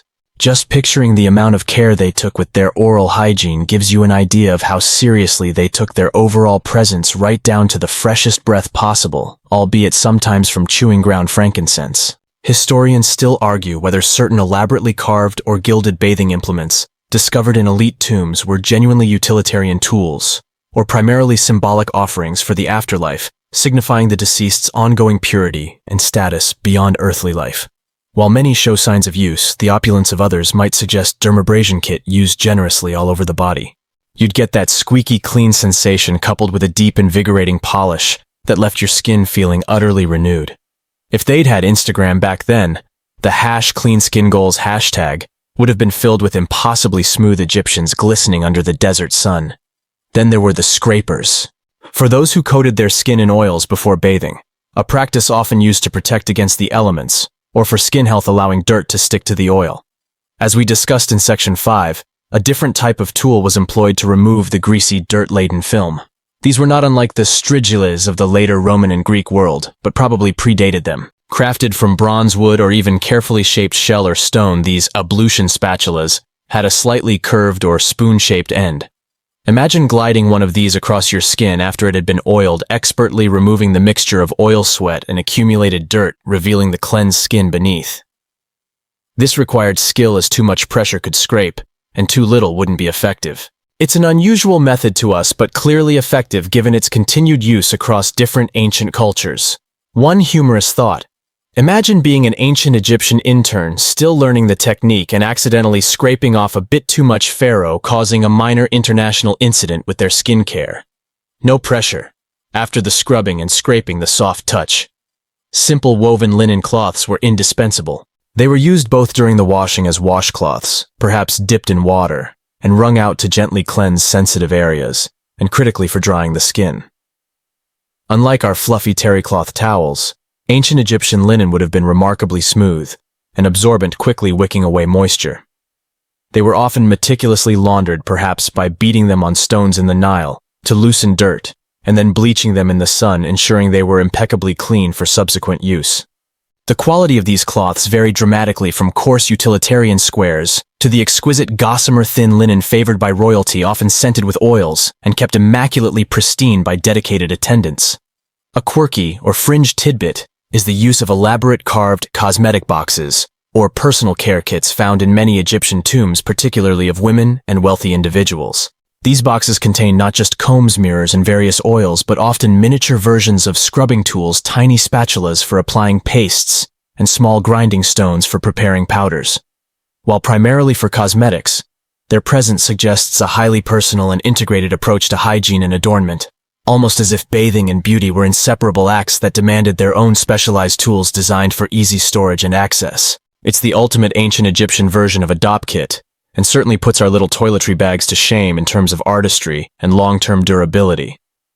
Finally, the containers themselves, the ubiquitous jars, pitchers, and bowls, were essential tools. From the massive amphorae for water storage to the small, elegant jugs used for pouring water over the body during a rinse, these pottery vessels were designed for functionality, durability, and often surprising aesthetic appeal. A particularly affluent home might have brightly painted or elaborately shaped vessels for their ablution water, signaling wealth, even in a utilitarian object. Historians still argue whether the standardization of these cleansing tools and practices across Egypt was a top-down mandate from religious authorities, or merely the organic spread of practical, effective methods that gained widespread popularity due to their utility. Did every common farmer have the same rough loofah because it was culturally prescribed, or simply because it was the best, most readily available scrubbing device? The evidence points to a strong blend of both pragmatic innovation and ingrained cultural preference, demonstrating how their dedication to cleanliness shaped material culture on a national scale. It seems that from the humblest piece of a broken pot, used to scoop water, to the finest carved bronze scraper, every implement played a vital role in keeping ancient Egyptians impeccably clean, proving that you don't need fancy plastic gadgets to achieve a state of luminous personal freshness. But once you were clean and beautifully polished with these tools, the body became a canvas yearning for more than just physical purity.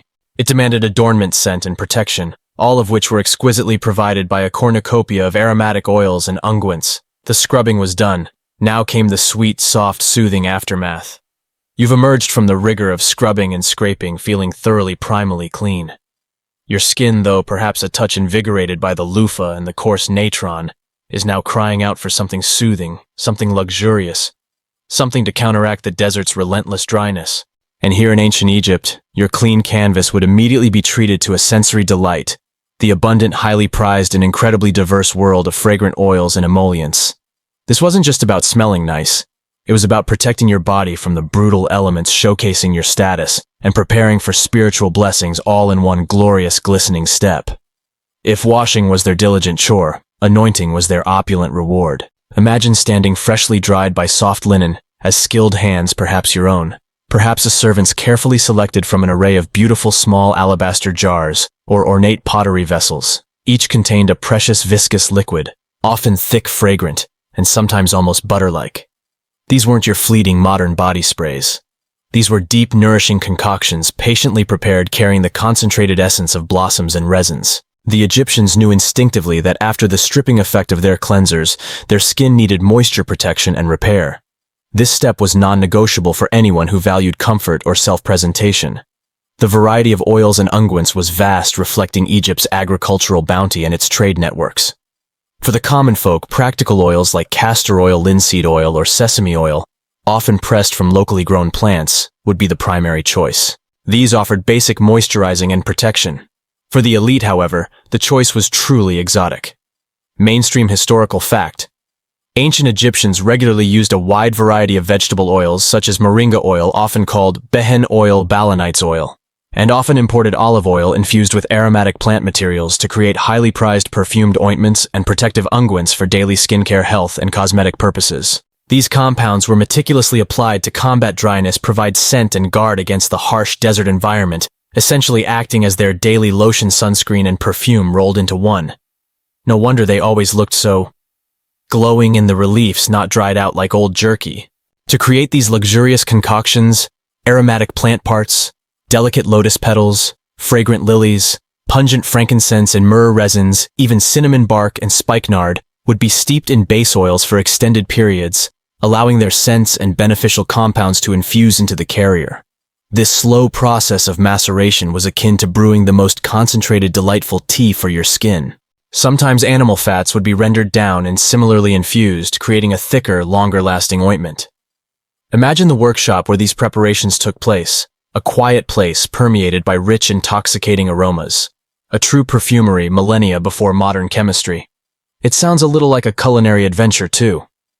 Right, we need 2 pinches of frankincense, a sprig of water lily, and a hint of crocodile fat. Mix until it smells divine. Once applied, the oil had multiple functions. Foremost, it was a supremely effective moisturizer. The constant sun, the arid air, and the regular use of natron would leave skin feeling parched. A generous application of oil helped to restore suppleness, prevent cracking, and maintain elasticity. Secondly, these oils provided a crucial barrier against the environment. They protected the skin from the relentless sun, a very early form of SPF perhaps, though probably not a super high one, and from the ever-present fine desert dust which would cling to the oily surface and be more easily scraped or rinsed away during the next bath. Third, they acted as a natural insect repellent. Certain resins and oils with their strong aromatic compounds would deter biting insects, an invaluable benefit in a land teeming with mosquitoes and flies, giving them a slight continuous diffusion of scent. Their primary purpose wasn't cleansing, but they undoubtedly played a role in maintaining the perceived perfumed aura that was the ultimate completion of an Egyptian's hygiene routine, keeping them fresh throughout an evening, even after their initial bathing ritual. It's like having a little personal air freshener strapped to your head. Imagine showing up to a party today with a melting lump of perfumed lard on your scalp. It just wouldn't fly, would it? For them, it was peak elegance. These rituals extended the longevity of the clean, anointed state. The rich, fatty bases of their unguents acted as a magnet for these aromatic molecules, helping the precious scents cling to the skin far longer than they would on bare, dry flesh. So after a long, active day in the scorching heat, when sweat would ordinarily become a problem, an Egyptian might simply radiate subtle hints of their exquisite chosen fragrance, a constant testament to their initial cleanliness and the careful follow-up rituals. Historians still argue whether the primary purpose of post-bath aromatics and incense was practical, to simply mask body odor in the absence of antiperspirants, or deeply spiritual and aesthetic, intended to uplift the spirit and attract positive energy. Was it essentially an ancient form of perfume and air freshener, or a mystical practice for cleansing and protection? The reality is probably both. While their meticulous hygiene meant body odor would have been minimal compared to some contemporary cultures, the emphasis on purity extended to an olfactory purity, reinforcing the idea that the clean body was also a blessed and attractive body. The visual evidence from tomb reliefs often shows the process with such grace that it hints at something far more profound than just hiding a bad smell. They were turning cleanliness into art. So from the pervasive smoke of burnt resins in temple antechambers, to the subtle release of fragrant fat cones on elegant coiffures, the ancient Egyptians wove an intricate tapestry of scent around their meticulously clean bodies. It was the fragrant spiritual conclusion to their physical cleansing, completing the journey from grit to grace, ensuring they were not just visually pristine, but aromatically enchanting, fit to walk among humans and gods alike. And as the final tendrils of imaginary incense dissipate around you, the focus narrows even further to an area where personal meticulousness made a surprisingly impactful difference, their often misunderstood yet highly inventive approach to oral care. Because a body can be fragrant and clean, but without a fresh mouth, well, all that hard work might just be undone. Your newly cleaned, fragrant body radiates a soft glow infused with sweet resins and protective oils, smelling perhaps faintly of lotus blossoms and pure intent. You've mastered the art of ancient Egyptian bathing and post-bath pampering. But let's pause there for a moment. All that effort for external perfection might be a little undone if your breath, well, if it suggested you'd recently conversed rather intimately with a stale fish. The ancient Egyptians were keenly aware of this particular social faux pas. In a society that valued purity in all its forms, spiritual, physical, and even aromatic bad breath was clearly not an option. This leads us to one of the most intriguing and at times peculiar facets of their comprehensive hygiene, their sophisticated approach to oral care. Imagine yourself just finishing your wonderfully scented ablution, perhaps applying kohl to your eyes, and then realizing the next logical step. Oral hygiene in ancient Egypt was remarkably advanced for its time, especially given the challenging dietary circumstances. Their staple diet of bread, often ground with stone querns, meant a constant intake of gritty flour, which unfortunately accelerated tooth wear and led to a high incidence of dental problems, from abrasions to abscesses. Despite these formidable challenges, the Egyptians recognized the vital importance of clean teeth and fresh breath, not just for social interaction, but for overall health, preventing infection and maintaining dignity in their constant pursuit of purity.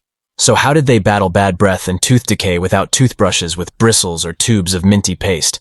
Their methods were resourceful, rooted in the abundant natural materials around them. For mechanical cleaning, they didn't have nylon bristles, but they had chew sticks, or tooth sticks.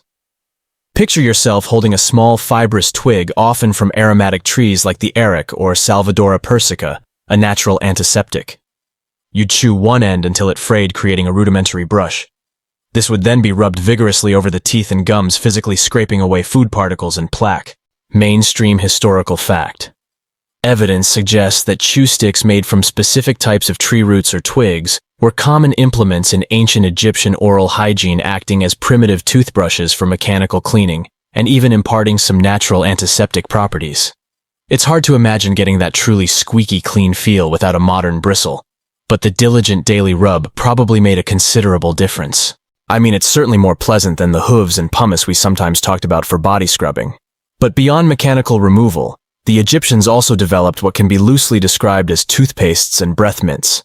For abrasive cleaning, they created powders by mixing ingredients like powdered frankincense, yes, that frankincense myrrh, various herbs, powdered ox hooves, burnt eggshells, and even pulverized shells or rock salt.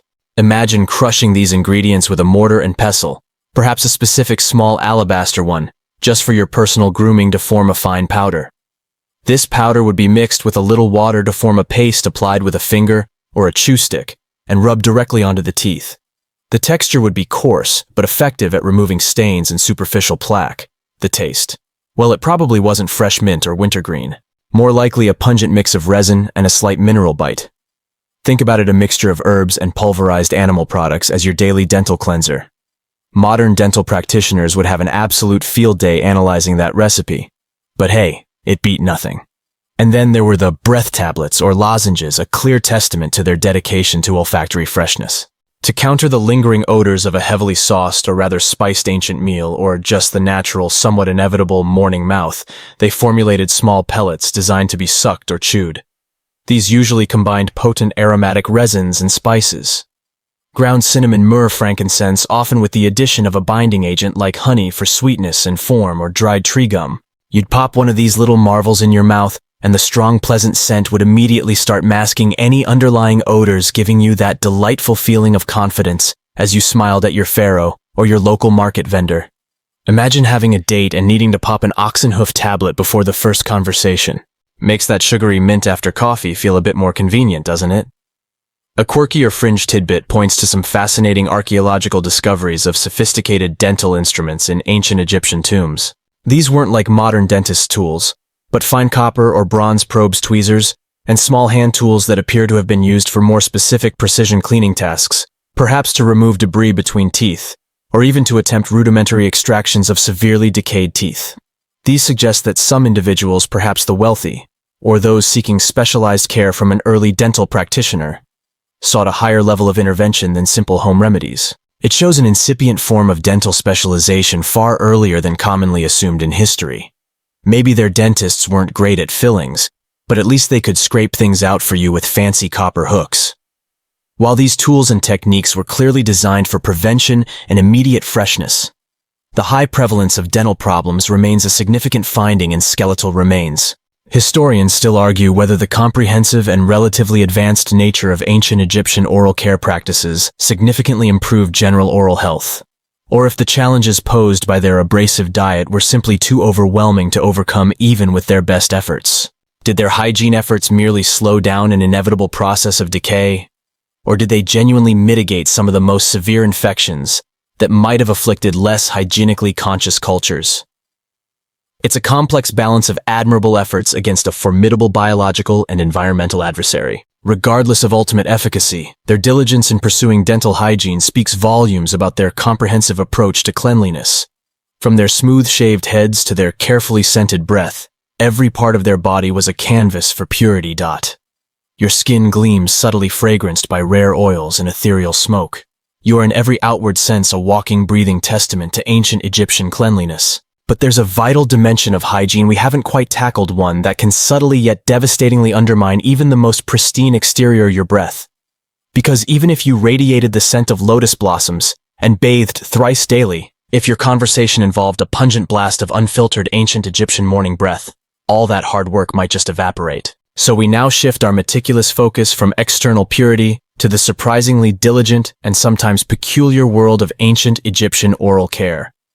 Imagine yourself engaging in animated conversation, perhaps bartering for fresh dates in the bustling market, or discussing the latest divine decrees with a revered scribe. You wouldn't want a mouthful of gritty leftovers or the unpleasant aftertaste of last night's roasted fowl interrupting the eloquence of your words, would you? And trust me, the Egyptian diet, rich in fibrous vegetables and crucially bread made from stone-ground flour that often incorporated minute fragments of grit from the grinding process, was exceptionally hard on teeth. Caries, abscesses, and gum disease were common scourges. So while a flawless smile might have been less achievable than in our modern fluoride-obsessed world, a clean-smelling mouth was definitely within reach, and indeed a strong social expectation. So how did they manage this daily assault on their dental well-being? Enter the humble but mighty chew stick. This wasn't some refined modern dental floss on a stick. Think more rustic. You'd snap a small twig often from aromatic trees like the Salvadora persica, known for its natural antiseptic and antimicrobial properties. You'd chew one end until the fibers separated, creating a primitive brush-like head, which you'd then use to rub against your teeth and gums, manually scrubbing away food particles and stimulating the gums. Mainstream historical fact: Egyptian would feel after this final grooming step, teeth relatively free of gritty particles, breath refreshed by a spicy lozenge. It brought their state of ritual purity to its logical conclusion, readying them for whatever awaited them: social interaction, a meal, or another night's sleep. They paid attention to the inside as well as the outside, proving that meticulousness extended even to the very core of their being. And once their bodies were clean and refreshed from head to polished smooth toe, the attention shifted again, now focusing on one of their most culturally distinctive and frequently misinterpreted aspects of self-care: their fascinating and often rigorous hair rituals. From elaborate wigs to surprisingly practical shaved heads, their approach to hair was anything but simple. Your mouth, now meticulously cared for, probably tastes subtly of frankincense and honey, and your breath carries that fresh, slightly spicy, ancient aroma. You feel entirely impeccably clean from head to... Well, what about your head? We've talked about a smoothed body and a pristine mouth. But for the ancient Egyptians, hair, or the meticulous management of it, was another fundamental pillar of personal hygiene and identity, and often an equally elaborate process. It was less about wild flowing locks, and more about absolute control, precision, and an almost zealous pursuit of tidiness, no matter the natural state of your hair. Imagine yourself in ancient Egypt, the relentless sun beating down fine sand particles, seemingly defying all logic by adhering to everything in temperatures that practically beg for less, not more insulating fluff. Add to this the persistent threat of head lice, notoriously fond of a nice dense thicket of hair, and the sheer discomfort of sweat-soaked strands sticking to your neck. Given these very practical realities, it's no surprise that for many, particularly in the hotter months, the ultimate hair solution was surprisingly simple: removal. Complete and utter hair removal. This wasn't just a trend, it was a deeply practical, deeply rooted cultural imperative. Mainstream historical fact. Most ancient Egyptians, regardless of gender or social status, shaved their heads, and often their entire bodies, primarily for hygiene, comfort in the hot climate, and to deter pests like lice, a practice that set them apart from many contemporary cultures. You probably thought shaving was a recent innovation, right? Turns out your smooth scalp, if you've chosen that look, is steeped in millennia of Egyptian wisdom. The process of head shaving for men and women was common and meticulous. Early Egyptians used rudimentary copper or bronze razors, sometimes made with astonishing precision. Imagine the steady hand required, particularly if you were attempting to shave your own head, or more likely being shaved by a skilled barber or servant who used water and perhaps a light oil to lubricate the skin, ensuring a close shave. There's an argument to be made that they experienced less razor burn than you might expect, because they simply applied liberal amounts of lubricating oil. After all, oil was incredibly abundant, and as we've already covered this, extended to priestly circles where the shaved head, and indeed every scrap of body hair, was seen as an essential component of spiritual purity. You probably wouldn't find a frizzy priest running around. They would have been instantly outed as less than pious. It's truly amazing what a smooth scalp communicates, isn't it? Holiness for one thing. But what about that quintessential Egyptian image, those elaborate, thick, sometimes gravity-defying hairstyles you see in reliefs and tomb paintings? Ah, those are the wonders of ancient Egyptian wig making. Wigs were the ultimate fashion statement and incredibly practical hygiene solutions. Once your scalp was perfectly clean and bald, a wig was easy to pop on and off, keeping your head cooler and reducing the chance of unwanted parasitic inhabitants taking up residence in your natural hair. They could be thoroughly cleaned, aired, and even perfumed when removed, something you certainly can't do with your own stubbornly attached locks quite so easily. Think of it as a fashionable, interchangeable, and delightfully hygienic hat made of hair. For the wealthy, these wigs were crafted from real human hair, meticulously braided, layered, and secured. For commoners or for everyday use, cheaper alternatives included plant fibers or even dyed sheep's wool. The care of these wigs was a fascinating ritual in itself. They weren't just flung onto a dusty shelf at the end of the day. They would be routinely cleaned, possibly by dusting with powders being aired, or even undergoing a more thorough wash with natron solution and oils, then meticulously restyled on specially made head blocks. Imagine being a wig stylist in ancient Egypt, a specialized profession dedicated to ensuring Pharaoh's top knot was always absolutely perfect. It was a rigorous and intricate craft. A poorly maintained wig wouldn't just look bad, it would betray a lack of care which was socially unacceptable. For the affluent, these wigs were often so densely packed and intricate that they could be quite heavy and hot, leading to the use of lighter open weave styles in summer or more delicate netted versions. That's a true fashionista's sacrifice, wearing something uncomfortable for the sake of hygiene and status, like wearing Spanx made of human hair. For those rare few who did not shave their heads entirely, usually due to preference or specific circumstances, natural hair care was still extremely important. Their practices involved frequent washing with those same natron and oil compounds we discussed, thorough rinsing and anointing with perfumed oils to maintain softness and health in the dry climate. Intricate combs, often made of wood or ivory, would be used to keep hair neat and to dislodge any lurking unpleasantries. Braiding, a ubiquitous style for both men and women, wasn't just decorative. It kept hair tidy, less prone to tangling, and crucially provided less surface area for dust or pests to adhere. You could argue that the braid was the ancient Egyptians' original ponytail holder, for both practical function and chic presentation. It makes you realize how many problems were solved by simply plaiting one quirky or fringe tidbit. Sometimes ancient Egyptians, especially noble women, wore specific wig styles that incorporated what are believed to be small, rigid framework pieces, sometimes made of fine linen or even stiffened mud overlaid with hair. These structures created extreme height or unusual shapes that defy natural hair gravity, ensuring an elaborate, perfectly sculpted coiffure even in movement. These wig frames would be incredibly hard to clean, but probably protected the precious hair on top from sweat and daily grind. It's a bit like wearing a scaffolding on your head disguised by magnificent hair, giving an unparalleled silhouette, a testament to how far they'd go for fashion and hygienic efficiency. Just picture trying to sleep with that on.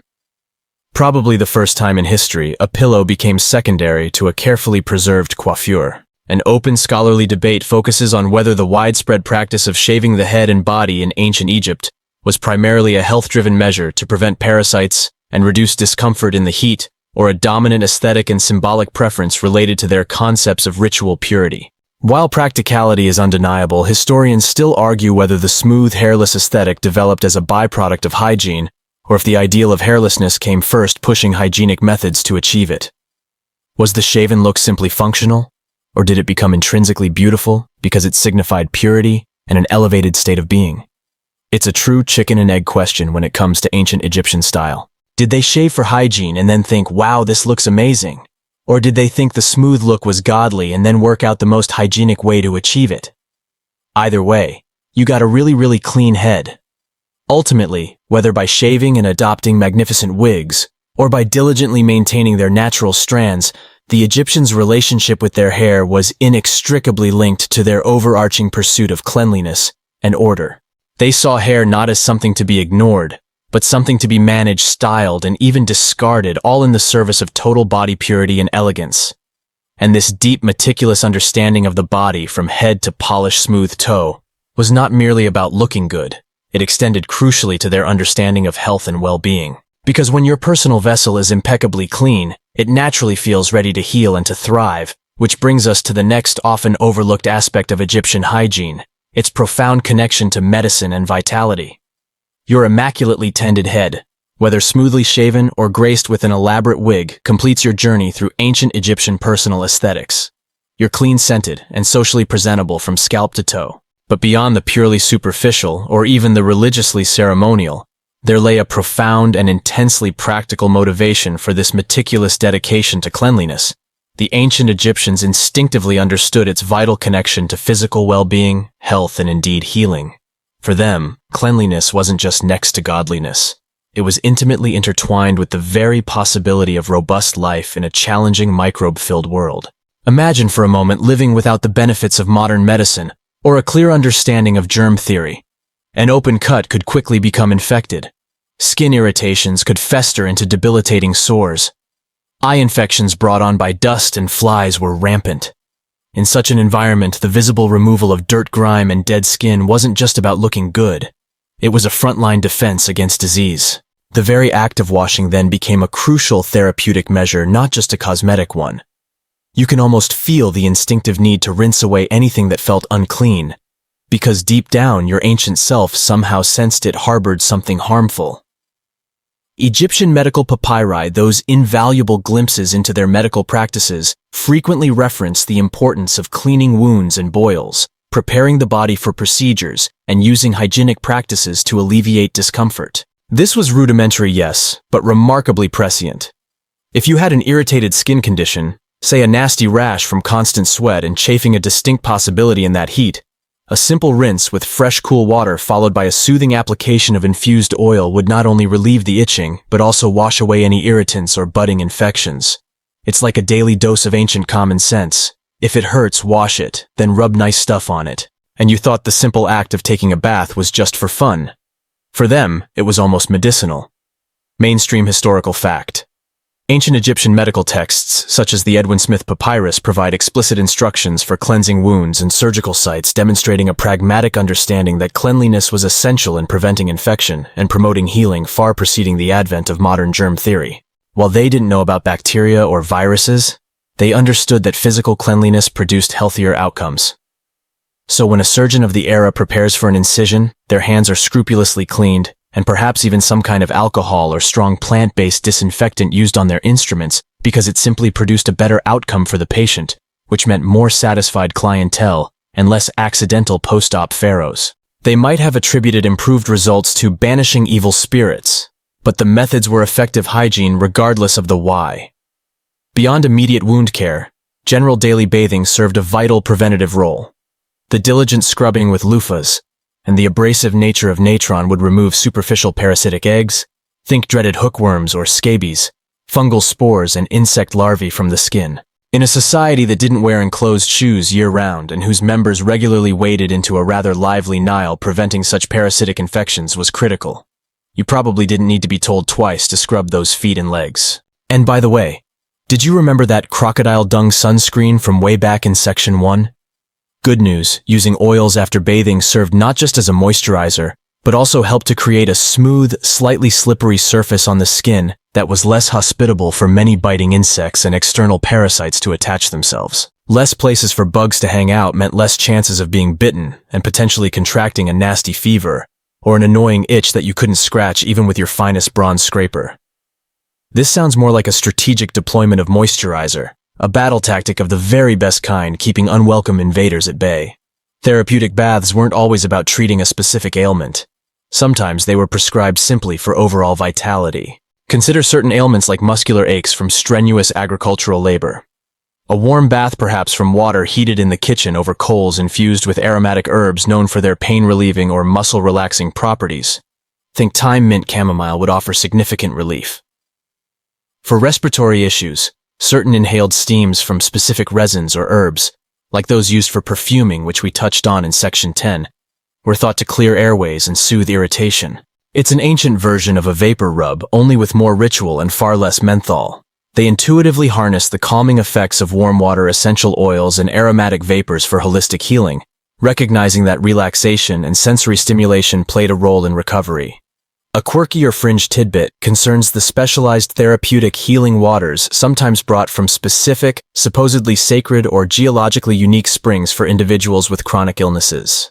These weren't for daily bathing, but used for targeted applications or ritual cleansing for the gravely ill, with the belief that the inherent properties of the water itself, perhaps rich in specific minerals combined with its sacred origin, held curative powers.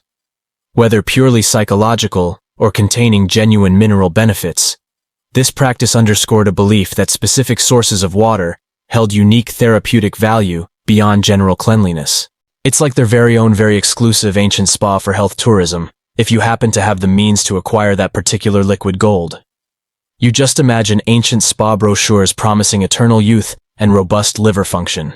The sheer absence of significant historical data on widespread devastating epidemics that completely wiped out large parts of Egyptian urban centers compared to some other ancient societies often prompts an important open scholarly debate.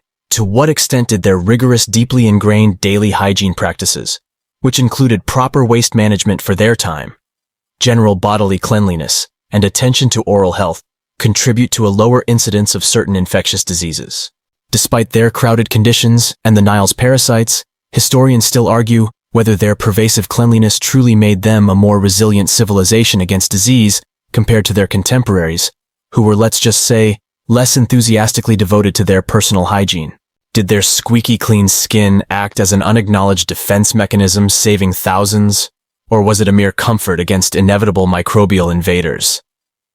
The balance between cultural practice and its unproven to them scientific benefit is a complex interplay. What we know for sure is that they put the effort in daily believing it served a greater purpose than mere cleanliness. It preserved their bodies and lives, making them remarkably resilient to the hidden threats of a germ-ridden world. This powerful association of hygiene with survival indeed set the stage for all the more spiritual associations, bringing the full cycle of Egyptian purity to its crescendo. You've absorbed the wisdom of the ancient Egyptians' preventative medicine and marveled at how daily washing wasn't just about superficial cleanliness, but a fundamental practice for physical vitality. But for a civilization so profoundly spiritual, whose every act often resonated with cosmic significance, cleanliness transcended daily well-being. Here you discover that special bathing rituals, far from mere habit, became intensely powerful acts, preparing individuals for momentous life events, and the grandest journey of all, the journey to the afterlife itself. Your meticulous daily rinse was merely a dress rehearsal for these far grander, more symbolically laden purifications. Imagine the air thrumming with excitement and anticipation. It's the eve of a major religious festival, perhaps the glorious Opet festival celebrating the fertility of the Nile and the bond between pharaoh and deity. Before such an important public celebration, individuals of all strata would undertake special purifications. These weren't just the casual morning rinse. They were often longer, more intense ablutions performed with extra care. You'd wash not just for yourself, but to make yourself worthy to witness the divine procession, to make your presence pleasing to the gods. Think of it like dressing your absolute best for a very, very important guest, only instead of your outfit, it's your entire self that needs to be utterly immaculate. It's truly a glow-up with spiritual consequences. For priests and high officials, these pre-festival cleanings were particularly rigorous, demanding multiple washes throughout the day, and often during the night leading up to the event.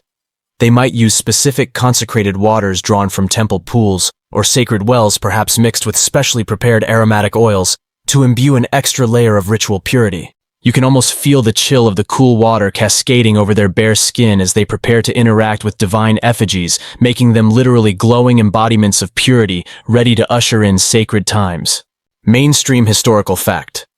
Before major religious festivals and temple ceremonies, both priests and devout laypersons in ancient Egypt underwent rigorous ritual purification, including extensive bathing and cleansing rituals, to ensure they were in a state of absolute purity acceptable to the gods and suitable for participation in sacred events.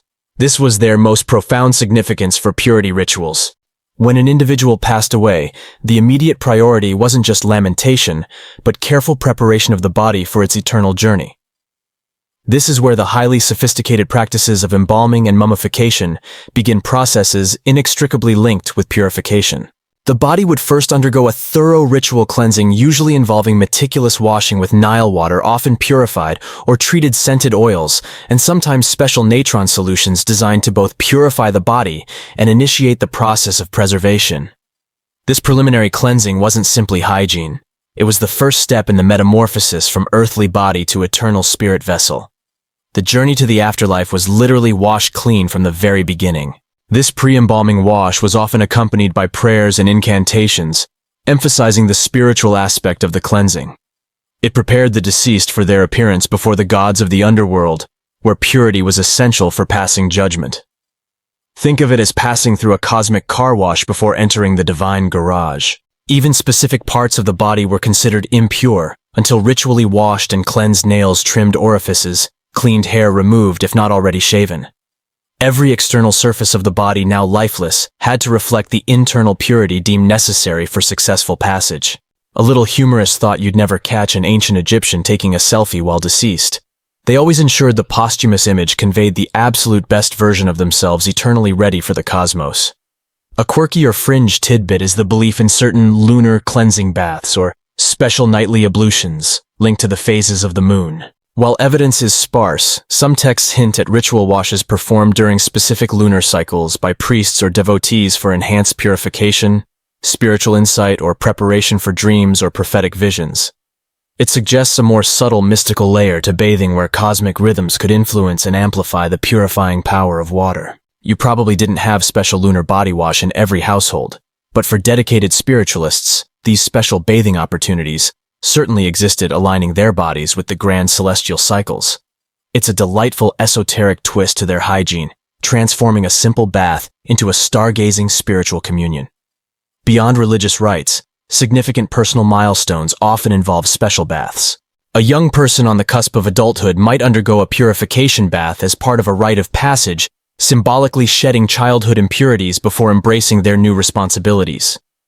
Royal accessions and coronations were invariably preceded by elaborate ritual cleansing, not just for the new pharaoh, but also for their key attendants and family members. It solidified the notion that true power and spiritual authority could only flow through a perfectly purified vessel. Think of it as their grand initiation ceremony, and the water was their sacred initiation potion, preparing them for an incredibly long, rigorous path ahead. Historians still argue whether the elaborate nature of these purification baths for significant events was primarily a function of their profound religious beliefs and fear of divine retribution, or if it was also a conscious social tool to distinguish participants, underscore their status, and unify communal identity. Was the widespread ritual bath before a festival primarily a genuine act of piety, or also a method of social cohesion, showing everyone's communal dedication and belonging through shared symbolic cleansing? The intricate intertwining of ritual spirituality and social function means it's challenging to isolate a single dominant cause. They were clean because they were pious, and they were pious because they were clean. It was a self-reinforcing circular system, creating an incredibly hygienic and ritualistic society. So from preparing for a lively community festival to the final solemn preparations for eternity bathing was never a mundane task in ancient Egypt. It was imbued with a sacred purpose, transforming the individual for monumental moments, ensuring their acceptance in the eyes of gods and society alike. This deep spiritual connection to water and cleanliness permeated every facet of their being, highlighting an ongoing conversation between the physical and the metaphysical, making every drop of water a symbol of potential renewal. And this inherent understanding of purity raises a natural question for us today. How much privacy did all this meticulously public, or sometimes intensely private bathing truly afford the ancient Egyptians? Did they consider modesty, or was bathing just a pragmatic display of hygiene? It's a concept that is surprisingly nuanced for them, as you'll soon discover. Your meticulous preparations for festivals and your potential eternal journey through the underworld highlight a society utterly steeped in ritual purity. But now, as you float back to the more mundane everyday rhythms of life, a compelling question naturally arises in a culture so focused on personal appearance and meticulous cleansing. Just how much privacy did an ancient Egyptian truly have during their extensive bathing rituals? Was the concept of modesty a universal standard, or did social class and pragmatic necessity dictate the rules of public versus private displays of cleanliness? Prepare to discover a surprisingly nuanced and sometimes very unmodern answer. Imagine yourself standing at the edge of the Nile, scrubbing down in the cool morning air. This was the ultimate public bath, accessible to everyone. There were no changing rooms, no privacy screens, no designated lane markers or swimsuit required signs. You might be bathing alongside your family, your neighbors, and quite possibly their donkeys or herds of cattle, all sharing the same grand waterway for their respective purposes. The scene would be pragmatic, focused on the task at hand, getting clean, rather than any strict adherence to modesty. Nudity or semi-nudity in this context was simply a fact of life, non-sexualized and entirely functional. There was a sort of shared understanding that everyone needed to get clean, and the Nile was the most convenient and sometimes only place to do it. You simply hoped no one judged your vigorous scrubbing technique, or your choice of washing loofah, or for the truly unfortunate, that sudden flailing when a suspicious creature brushed your leg underwater. There really wasn't much privacy to be found when sharing your bathroom with the local hippopotamus population. Even when domestic facilities evolved, the degree of privacy often depended entirely on your social standing. For the commoner, that portable basin we talked about, often set up in a courtyard, offered a degree of privacy, but certainly not complete seclusion. Walls offered some protection from passers-by, but household members or close neighbors might still be within earshot, or even visible depending on the layout. Your private bath was private from the public street, perhaps, but not necessarily from Aunt Mildred's disapproving glance across the shared courtyard, or young mischievous siblings peeking through gaps in a mat. Think of it less as a personal spa, and more as a highly effective semi-enclosed shower stall that your family would also need to use before lunch. As we ascended the social ladder to the elite homes and palaces, the concept of dedicated bath chambers offered greater physical seclusion. These fixed bathing platforms, often made of limestone or alabaster, were usually housed in a specific room. While this provided walls and a roof, meaning protection from the elements and the public eye, true privacy, as we understand it, was still a relative concept. A high-ranking Egyptian rituals preparing individuals for festivals, and the very journey to the afterlife. It's clear that cleanliness was a ubiquitous fundamental value. But as you reflect on all those imagined scenarios, from communal river dips to royal pourings by attendants, a curious question naturally arises: how much privacy did any of this afford the ancient Egyptians? Did they value modesty as we do, or was cleanliness a purely practical or symbolic act, often performed openly? The concept of privacy, especially concerning bodily functions, was surprisingly nuanced for them. Not quite what we experience today, but also not entirely alien. Imagine setting up your personal portable basin in your sun-drenched courtyard. For many commoners, this was the primary bathing spot, and while screened by walls, it wasn't exactly sealed off like a modern bathroom. Family members would move about, children would play, and you might hear your neighbors going about their daily business. The privacy here wasn't absolute isolation. It was more about a semi-private space shielded from direct public view. You weren't flaunting your nudity in the marketplace, but you weren't behind a locked door either. It's a bit like a modest changing room that doesn't quite go to the ceiling, sufficient but not airtight. You were getting clean, and everyone knew you were getting clean, but they generally didn't need to witness every granular detail of your process. For the very poorest, as we discussed in Section 2, the Nile itself remained the great public bath. You'd wade into its waters, probably with a few other villagers, perhaps chatting about the latest flood levels or sharing news. Modesty would involve carefully remaining in deeper water or wearing a simple loincloth during the process. The sheer practicality of the situation often dictated that communal washing was a reality. You weren't likely to get eaten by a crocodile if you were bathing in a group. And let's be honest, in the relentless Egyptian heat, privacy might sometimes have been sacrificed for the sheer immediate relief of being submerged in water. It's hard to prioritize modesty when you feel like you're actively melting, so you'd grin, bear it, and probably avert your gaze occasionally. Mainstream historical fact. Archaeological evidence and tomb depictions strongly suggest that while elite households certainly possessed private dedicated bathing rooms, a significant portion of the population engaged in forms of bathing that were semi-private or communal, particularly in rural areas or during resource scarcity, where pragmatism often outweighed strict individual privacy concerns. The level of modesty depended heavily on social class, architectural sophistication, and access to water. The Egyptians clearly didn't have a universal private bath policy. However, a distinct difference existed for the upper echelons of society. Remember those exquisite fixed bathing chambers in royal palaces or the homes of wealthy nobles? These were genuinely private spaces, sometimes entirely enclosed rooms with elevated bathing platforms. You wouldn't find guests wandering into Pharaoh's washroom mid-scrub. These areas were designed for discreet personal hygiene, a level of privacy commensurate including the Pharaoh rarely bathed alone. A retinue of servants would likely be present fetching and pouring water, applying oils, assisting with drying, and performing post-bath beautification. So while you were secluded from the outside world, you were certainly not alone or unseen. The Pharaoh probably just waved a hand and commanded, "More bubbles, less judgmental stares if you please." It really raises the stakes for your morning ritual. Mainstream historical fact. Despite depictions of individual bathing, ancient Egyptian archaeological evidence, even in elite homes and palaces, indicates that washing facilities typically offered privacy from the general public, but rarely absolute solitude, with attendants usually present during bathing rituals, particularly for those of higher status. This reflects a cultural acceptance of communal or assisted care for bodily functions. It was more about dignity and efficiency than isolated personal space. You were royalty after all. Your hands were far too important to be busy holding up a water jug. The very concept of Egyptian modesty often diverged from later, more restrictive Western norms. Their climate, and the nature of their light, often translucent linen garments, meant that a certain level of natural body exposure was simply a fact of life.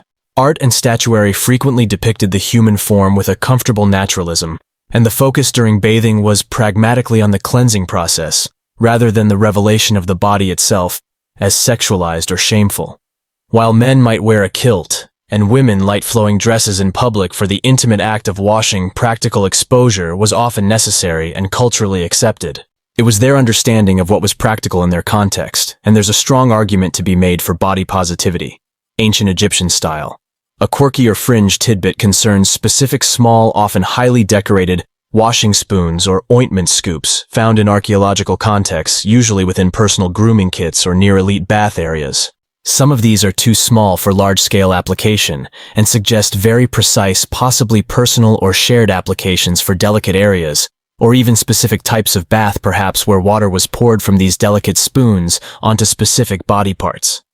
Their design suggests meticulousness in application, emphasizing that even when attended by servants, there was a level of control or preciousness about the substances and process being applied. It's the ancient Egyptian equivalent of someone bringing out the really fancy, expensive face mask with a tiny spatula, clearly indicating its specialized purpose and value. Historians still argue whether the presence of servants during intimate royal bathing was primarily a functional necessity, given the labor involved in water fetching and application, or if it held a deeper symbolic purpose, emphasizing the pharaoh's unique divine status where even mundane bodily care was elevated to a communal act of service to a living god. Was the pharaoh literally too regal to bathe themselves? Or did the attendants signify an elaborate formalized ritual designed to constantly reaffirm their supremacy?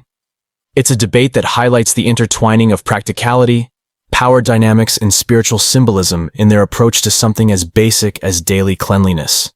In essence, your social standing determined how many people got to watch you take a bath, and how elaborate their performance around you became. Ultimately, while the desire for cleanliness was universal across ancient Egyptian society, the practicalities of privacy during bathing were entirely dictated by wealth and access to resources. From the wide-open expanse of the Nile to the guarded quietude of a palace ablution chamber, personal privacy varied dramatically, shaped by necessity status and a more fluid functional approach to the naked body than many later civilizations. There was a time and a place for everything, and for bathing that space ranged from fully public to mostly private, but rarely in absolute solitude. With your now perfect Egyptian clean, it's a natural transition to the most precious of all the members of society, the children. How did this hypervigilant culture approach the cleansing and safeguarding of its most vulnerable members? Because if a full-grown pharaoh needed attendance, imagine the elaborate attention tiny Egyptian babies received in their own cleanliness routines. You've explored the complex tapestry of ancient Egyptian privacy, noting how cleanliness was prioritized over solitary bathing for most, and how communal or attended ablutions were the norm across society. Now, having traversed the full spectrum of adult hygiene from commoner's dip to Pharaoh's perfumed cleanse, let's direct our gentle gaze to the smallest, most vulnerable members of this meticulously clean society, the children.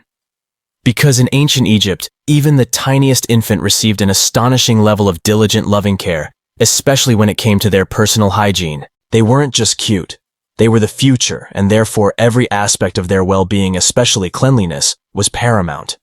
Imagine a scene of domestic serenity in an Egyptian home, the late afternoon sun casting long shadows as a mother, grandmother, or a nurturing elder carefully prepares for the evening bath of a baby or small child.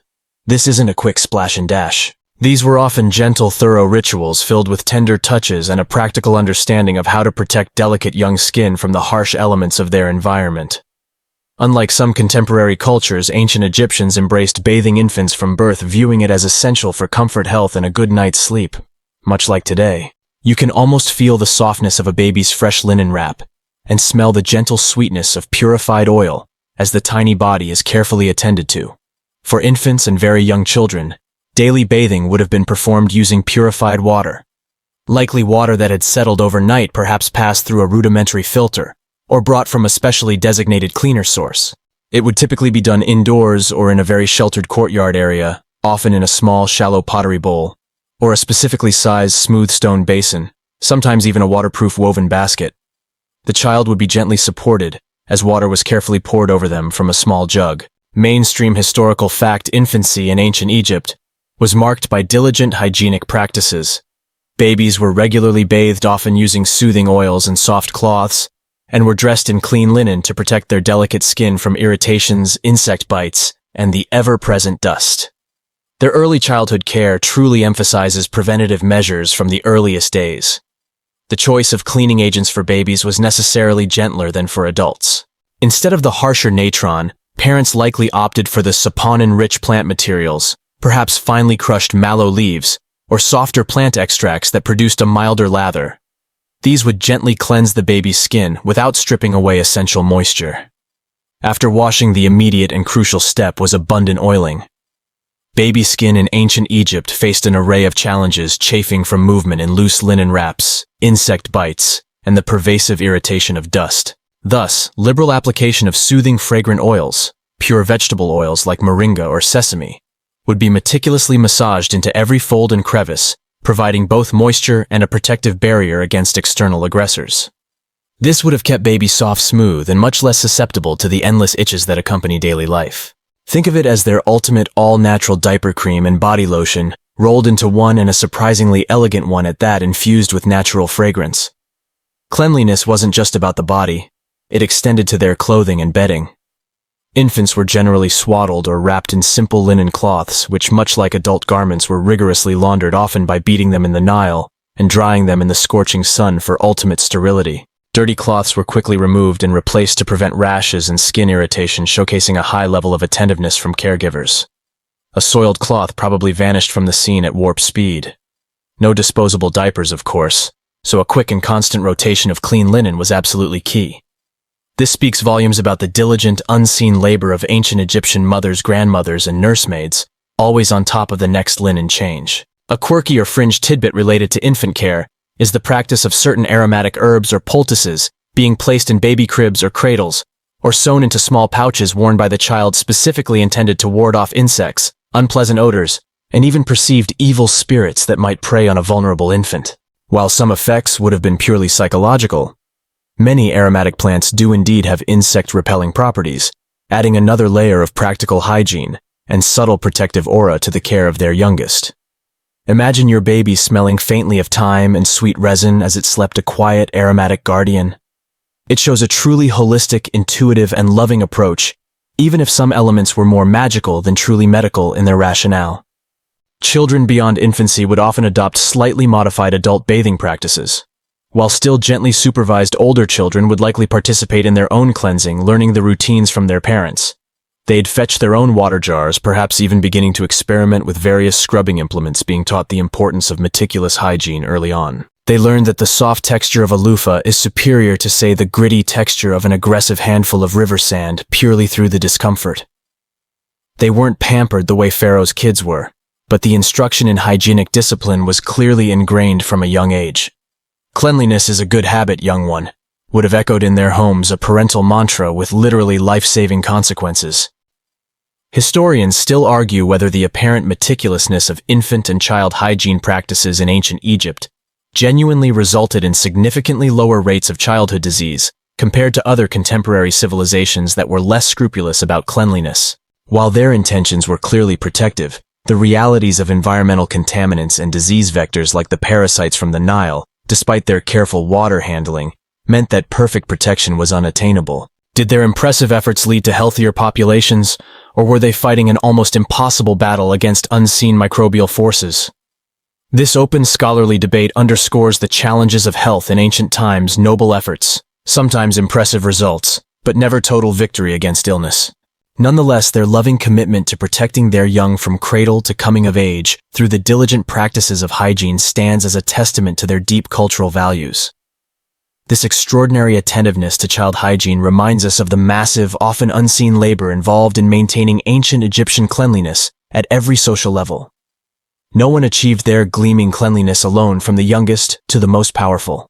Indeed, the existence of entire social classes, whose purpose was to facilitate the cleanliness of others, the bath attendants, the perfumers, the water carriers, reveals the unsung heroes of Egyptian hygiene.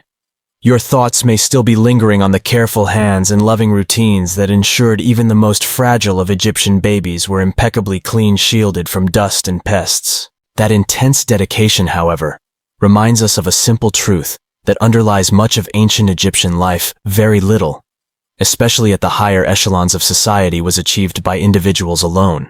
Indeed, the astounding level of cleanliness across society was not just a testament to Egyptian ingenuity and discipline, but to the tireless, often invisible efforts of an entire workforce, the unsung helpers, the servant class, whose daily toil was crucial in facilitating the elaborate personal hygiene rituals of their masters. Without them, Pharaoh might have smelled, well, not so Pharaoh-like. Imagine the dawn breaking over a grand estate, not yet the bustle of the market, but the quiet, rhythmic movements within the household. Long before the nobles or Pharaoh himself stirred from their beds, numerous individuals were already at work, engaged in the crucial preparatory tasks for the day's hygiene. The gathering of water, as we discussed, was monumental, particularly for homes far from the Nile. Servants, often in groups, would embark on regular treks to the river or designated wells, hoisting heavy clay jars and returning perhaps several times a day to ensure ample supplies for washing, cooking, and drinking.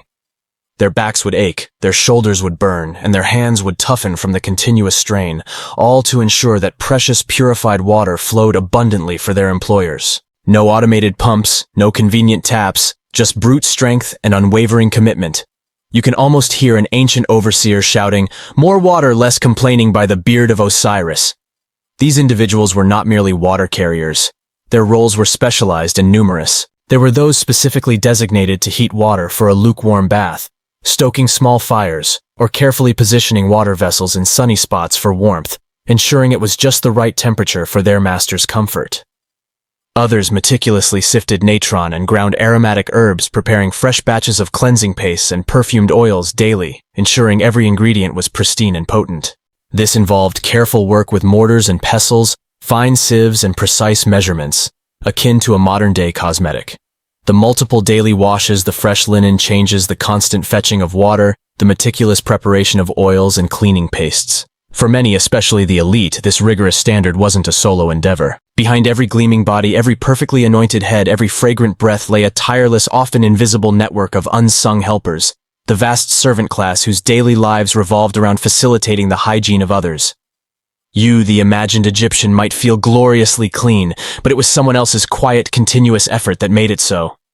Imagine the dawn breaking over a wealthy estate, casting long, pale shadows. Even before the lady or lord of the house stirs from their sleep, the house is alive with activity. Servants are already performing the day's first great task, securing fresh water. Teams might be walking to the nearest well, or to the banks of the Nile itself, carrying large, heavy pottery jars. They aren't just getting enough for drinking. They're calculating the needs for multiple baths, food preparation, and household cleaning. Mainstream historical fact specialized domestic servants, often designated as water carriers or bath attendants, were indispensable in wealthier ancient Egyptian households, responsible for every aspect of facilitating personal hygiene, from drawing and transporting water to preparing cleaning agents and assisting with bathing itself. This labor-intensive reality underpinned the famed cleanliness of the elite. Without them, Pharaoh probably wouldn't have even gotten his toes clean without some serious self-motivation. Once the water is procured, the next stage of careful preparation begins. If the bathing person preferred warm water, which was a considerable luxury for comfort in cooler mornings or evenings, it meant more labor for the servants. Picture them stoking small fires in secluded courtyards, heating water in large cauldrons, then carefully transferring the heated liquid into smaller jugs for direct pouring. They would need to gauge the perfect temperature. Too cold, and it would be uncomfortable. Too hot, and it could cause scalding, a direct career-limiting move for a bath attendant if their client happened to be a pharaoh. This level of service speaks to a highly trained and observant servant class, anticipating needs and executing tasks with a surprising level of precision. They weren't just chauffeurs. They were ancient Egyptian climate controllers for their master's very person. During the bathing ritual itself, a dedicated attendant would likely be present, especially for children or the elite. This person would do the pouring, perhaps assisting with scrubbing with the loofah or fine sand paste. Their hands would move deftly, ensuring complete coverage, anticipating the needs of the individual, and swiftly bringing forth new rinsing water. For the pharaoh, as we touched on this, might involve multiple attendants, each with a very specific dignified role, from holding the towel to bringing the freshest scented oils. Think of them as silent, meticulous assistants, the personal care gurus of ancient Egypt, making sure not a single drop of sweat or grain of dust remained on their charge's impeccable skin. They were masters of discretion, as you definitely wouldn't want your royal client feeling self-conscious. "Just pretend I'm not here while you vigorously scrub your underarms, Your Majesty," must have been their unspoken motto. The role of servants extended beyond the actual bath. After drying, these attendants would carefully apply the various aromatic oils and unguents. This often involved delicate massages, ensuring the oils penetrated the skin for both moisturization and their fragrant effect. Then came the meticulous application of kohl, the grooming of hair or wig, and the selection of pristine linen clothing. Even your freshly cleaned chew stick for oral care wouldn't simply materialize. It would likely be presented meticulously prepared and cleaned by a discreet hand. Every stage of hygiene was facilitated by a careful chain of command and labor, from the first bucket of water carried to the last strand of hair artfully arranged. The care of clothing and linen was another significant, tireless undertaking. Remember all those frequent linen changes, someone had to wash them. The laundress, often part of the domestic servant staff, would carry baskets of dirty linen to the Nile, or a designated washing area, where clothes would be pounded, rubbed with natron or other cleaning agents, rinsed rigorously, and then spread on warm stones or ropes to bleach and dry in the intense sun. Imagine the sheer volume of fabric for a large household, especially when linens were changed multiple times a day. It was back-breaking work, but crucial for preventing skin irritation and maintaining overall household sanitation. You can almost smell the faint scent of fresh linen drying in the sun, wafted over on a warm breeze, a subtle testament to endless elbow grease. A quirky or fringe tidbit points to specific roles often described as perfumers or unguent preparers, who might not be directly cleaning bodies but whose labor directly contributed to the quality of the bathing experience. These individuals, sometimes specialized slaves or paid artisans, meticulously extracted oils, blended resins, and prepared the exquisite fragrances and lotions used post-bath. Their silent, often unacknowledged skill produced the very essence of Egyptian luxury hygiene. While your modern cosmetics are made in factories, their luxurious ointments were painstakingly handmade, one slow aromatic infusion at a time. The result was certainly better, and probably much less complicated. An open scholarly debate remains whether the existence of such a robust and extensive servant class to facilitate hygiene for the elite led to a more relaxed attitude towards personal responsibility for cleanliness among the wealthy, or if it instead enabled them to pursue even higher standards of physical purity that would have been impossible through self-reliance. Did the constant assistance foster complacency, or did it allow a more rigorous ritualistic level of personal cleanliness to be achieved that reflected their perceived divine status? It's a complex interaction where access to labor almost certainly pushed the boundaries of attainable personal hygiene to extraordinary levels. After all, when you have someone to clean up after you every single moment of every day, the natural human tendency to perhaps less often pick up your own cleaning rag is an extremely likely one. You'd probably forget how to carry a water jug within a week if you were Pharaoh. Ultimately, the silent hands, the diligent efforts, and the unseen labor of the servant class were the essential engine of ancient Egyptian cleanliness. From the earliest morning light until the final preparation for sleep, their tireless work ensured that Egyptian society, especially its most visible and influential members, remained impeccably, sometimes miraculously pristine. It underscores the incredible human cost and dedication behind what might seem like simply a preference for neatness. And this continuous upkeep led to the final flourishes, the completion of the look, mirrors, and adornments that allowed the perfectly cleansed and prepared Egyptian to assess their work to present their final magnificent self to the world. Because all that cleanliness had to be perfectly admired and framed. You've reflected on the vast, dedicated, and often unseen network of servants who kept ancient Egypt spotlessly clean, making a pharaoh's shimmering purity a reality, not just a divine decree. Now, with every part of your imagined Egyptian body thoroughly cleansed, softened with fragrant oils, hair meticulously managed, and breath fresh with ancient spices, what's the very next step? It's the moment of self-appraisal, the grand reveal, the final flourish of a truly pristine self, turning to the mirror and carefully applying adornments. Because in ancient Egypt, being clean wasn't enough. You had to perfectly frame and accentuate that cleanliness to present an impeccable vision of order and beauty to the world. Imagine standing in front of your personal reflecting surface. Forget fragile silvered glass. The mirrors of ancient Egypt were typically crafted from highly polished bronze, copper, or even silver meticulously burnished to achieve a remarkably clear reflection. While not as perfect as modern glass, these mirrors, sometimes mounted on elegant handles made of wood, ivory, or bone, and frequently adorned with depictions of deities or sacred symbols like the goddess Hathor, patroness of beauty, provided a perfectly functional surface for self-assessment. You'd pick it up, its smooth coolness in your hand, and peer intently at your gleaming, well-oiled face. Mainstream historical fact. Polished bronze mirrors were ubiquitous in ancient Egyptian households, across various social strata, utilized for daily grooming, applying cosmetics, and evaluating the meticulous results of their hygiene routines, reflecting a profound emphasis on personal presentation. These were not mere accessories. They were essential tools in the daily ritual of self-creation, confirming all that previous scrubbing and oiling had paid off, especially if it was a good metal, as their mirrors probably offered a fairly accurate, if somewhat dimmer reflection than our perfect silverback glass. This was the moment for assessing your smooth skin, your meticulously coiffed wig, or freshly shaven head, the cleanliness of your oral cavity, and the perfect sheen imparted by your applied oils. No flyaway hairs, no rogue smudges. You'd inspect your work, ensuring that your state of cleanliness translated into visible perfection. Think of it as a quality control check after a very involved and diligent spa day.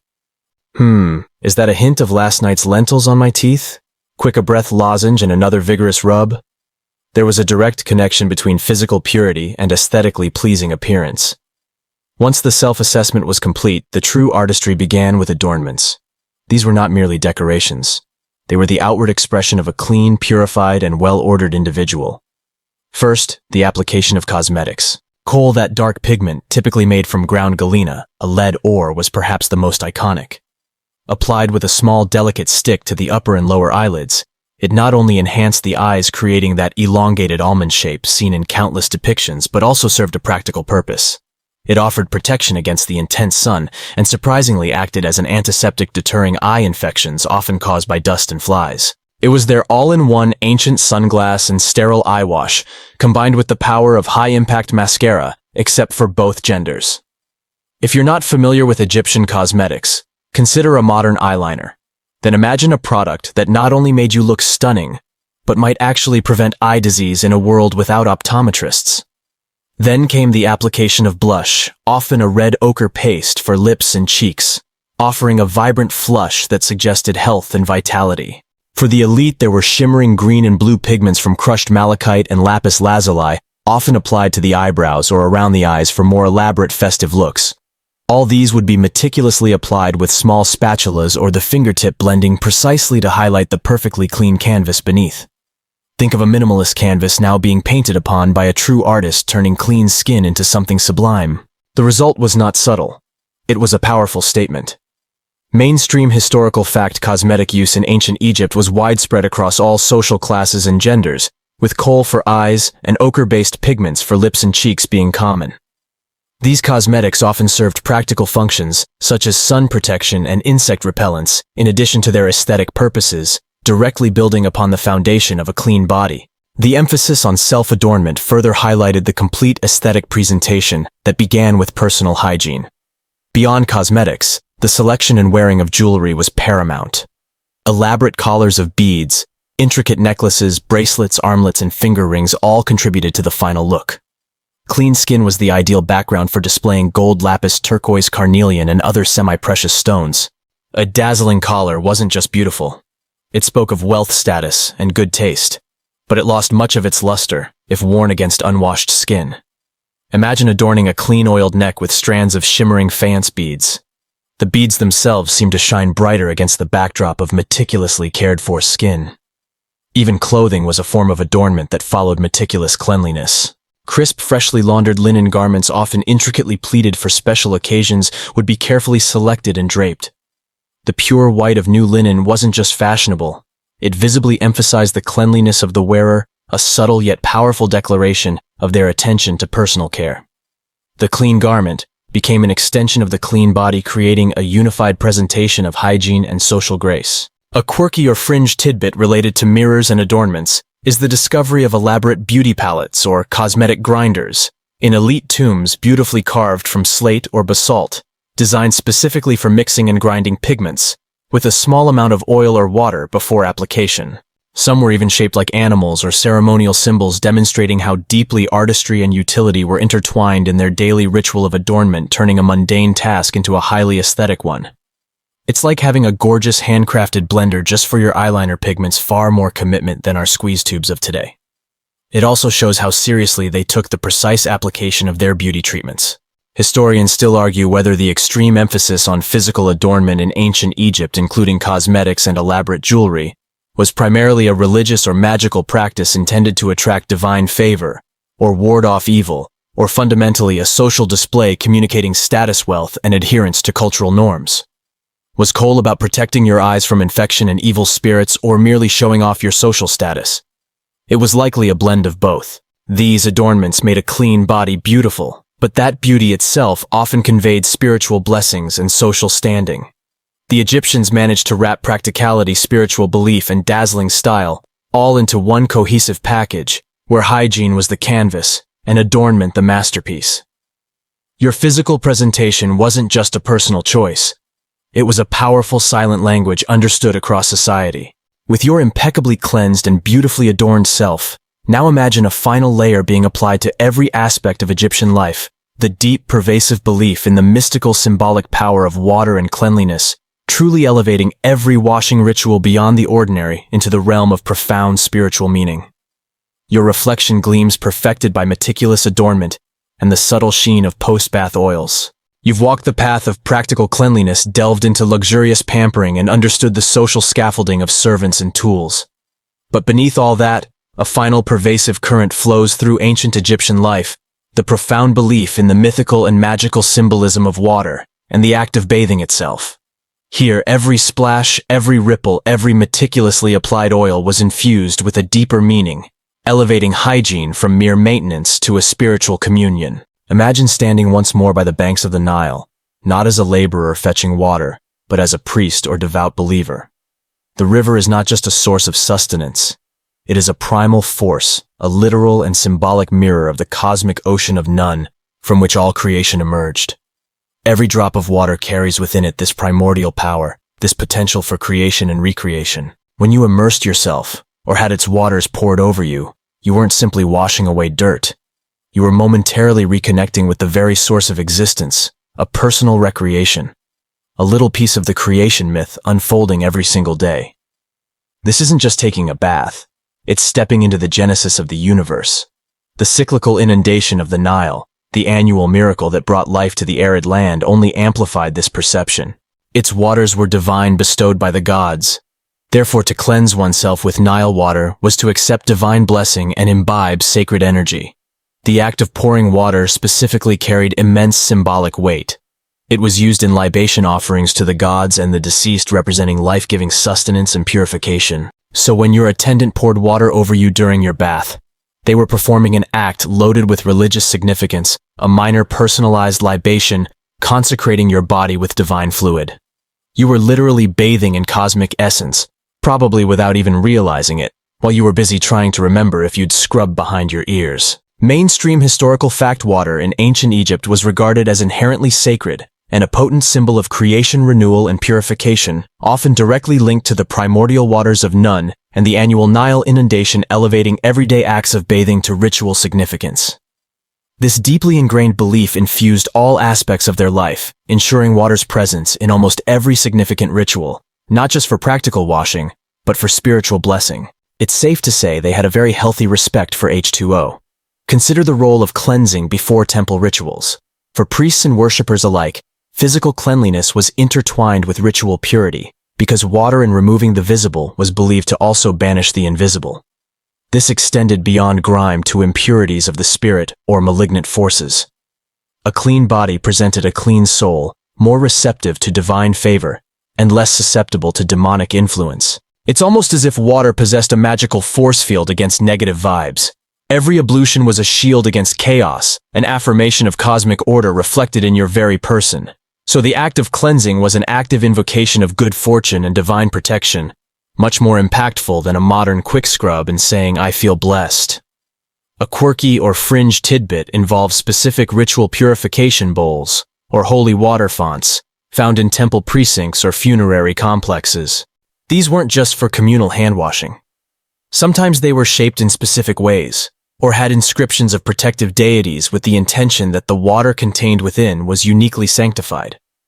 Drinking a mouthful from such a basin, or having it applied to the forehead or limbs, was thought to purify you not just from the outside, but within, conferring spiritual benefits, healing, or protection from illness or evil. It's like a blessed splash pad, but for profound ancient spiritual renewal, rather than simply cooling off. You could probably sell it in a small bottle for a rather substantial sum. The use of oils and perfumes after bathing also resonated with this spiritual layer. Beyond just moisturization and fragrance, many resins and oils like frankincense and myrrh were seen as imbued with sacred energy.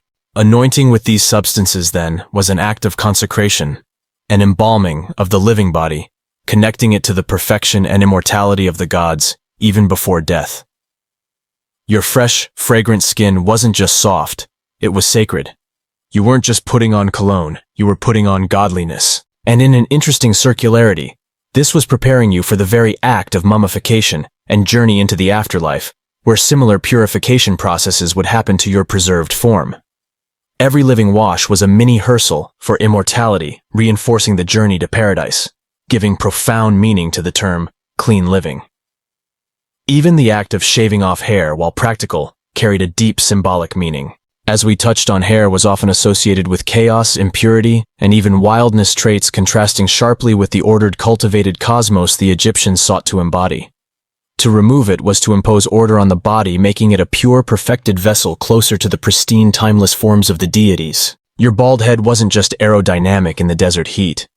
It was a deliberate choice to align yourself with divine perfection, free from earthly entanglement and undesirable hitchhikers. It's a whole different level of personal commitment. Historians still argue whether the elaborate mythical framework around water and purity drove the Egyptians' practical hygiene habits, or if the sheer practical necessity of cleanliness in their environment gradually infused daily habits with spiritual meaning. Did they bathe because it was religious, or was it religious because it was so crucial to survival that it had to be sacred?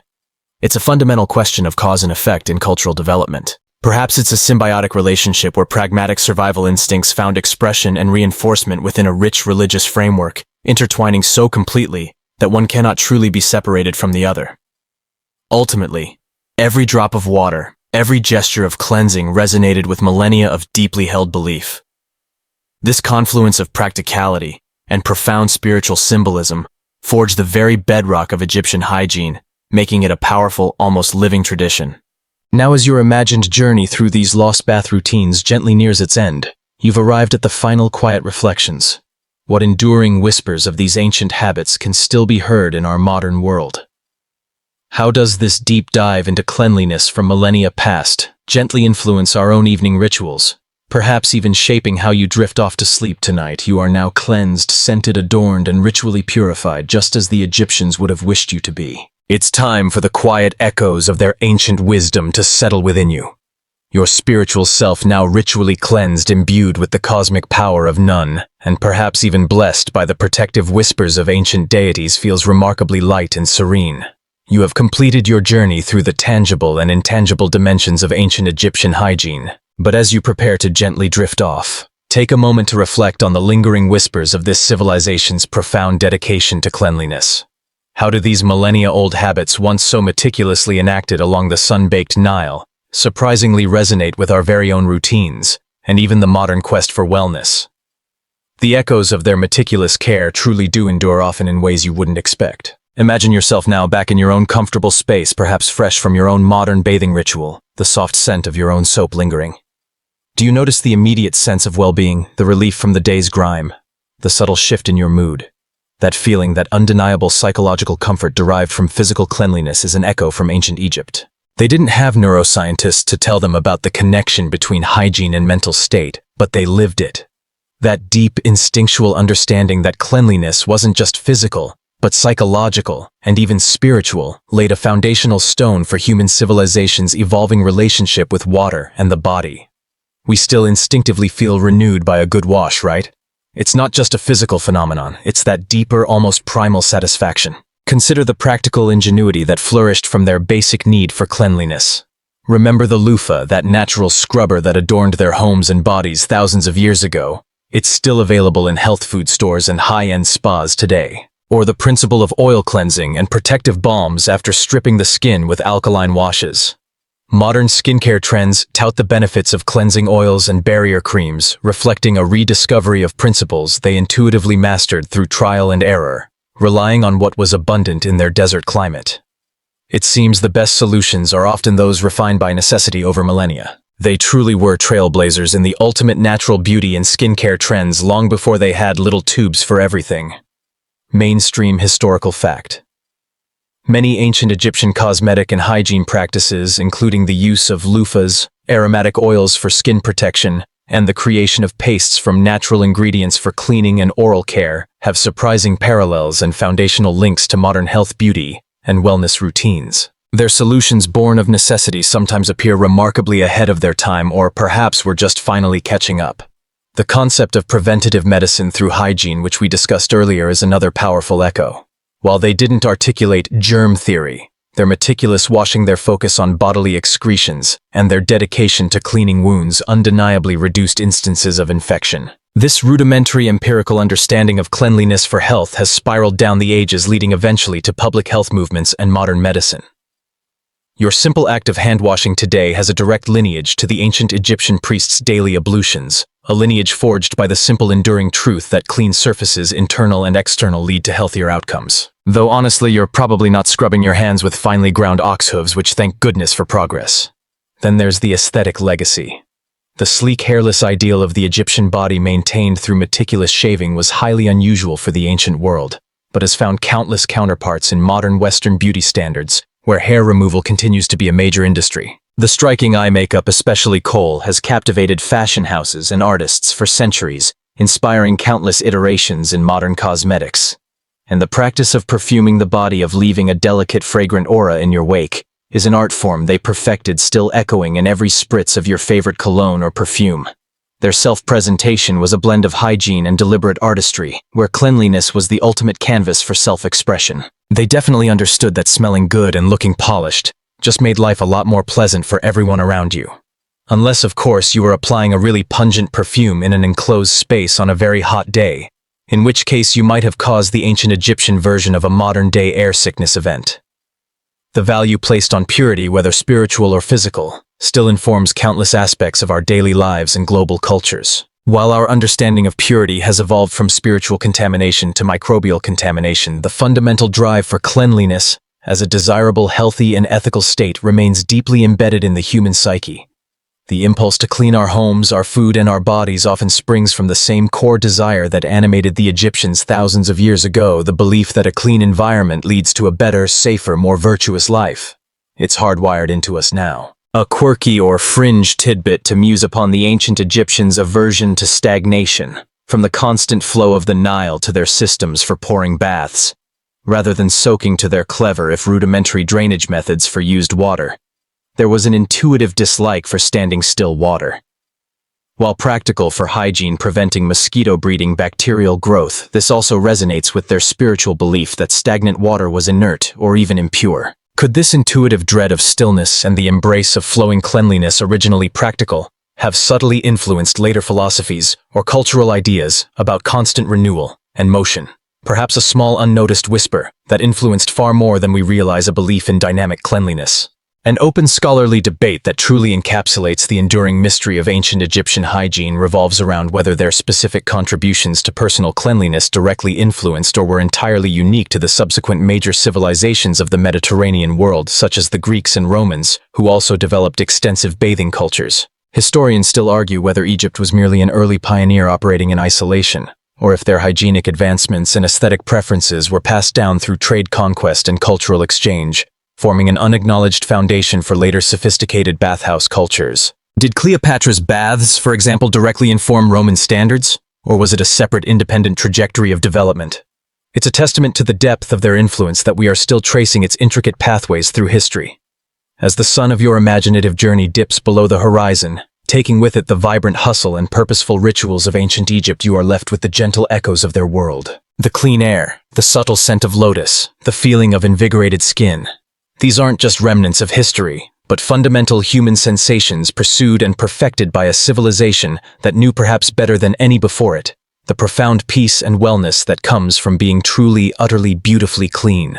They cleaned for life, for health, for spirit, and ultimately to make their earthly existence as radiant and ordered as their visions of the afterlife. And now, as the last faint image of an Egyptian bath attendant smoothing your perfectly oiled skin begins to fade, you can feel your own eyelids growing heavy. The scent of ancient frankincense mingles softly with your dreams. The sounds of the timeless Nile flowing endlessly turn into the gentle hum of your own breathing. Your skin feels soothed and soft. The grit of the day gone, the stress is dissolved like a handful of natron in sacred water.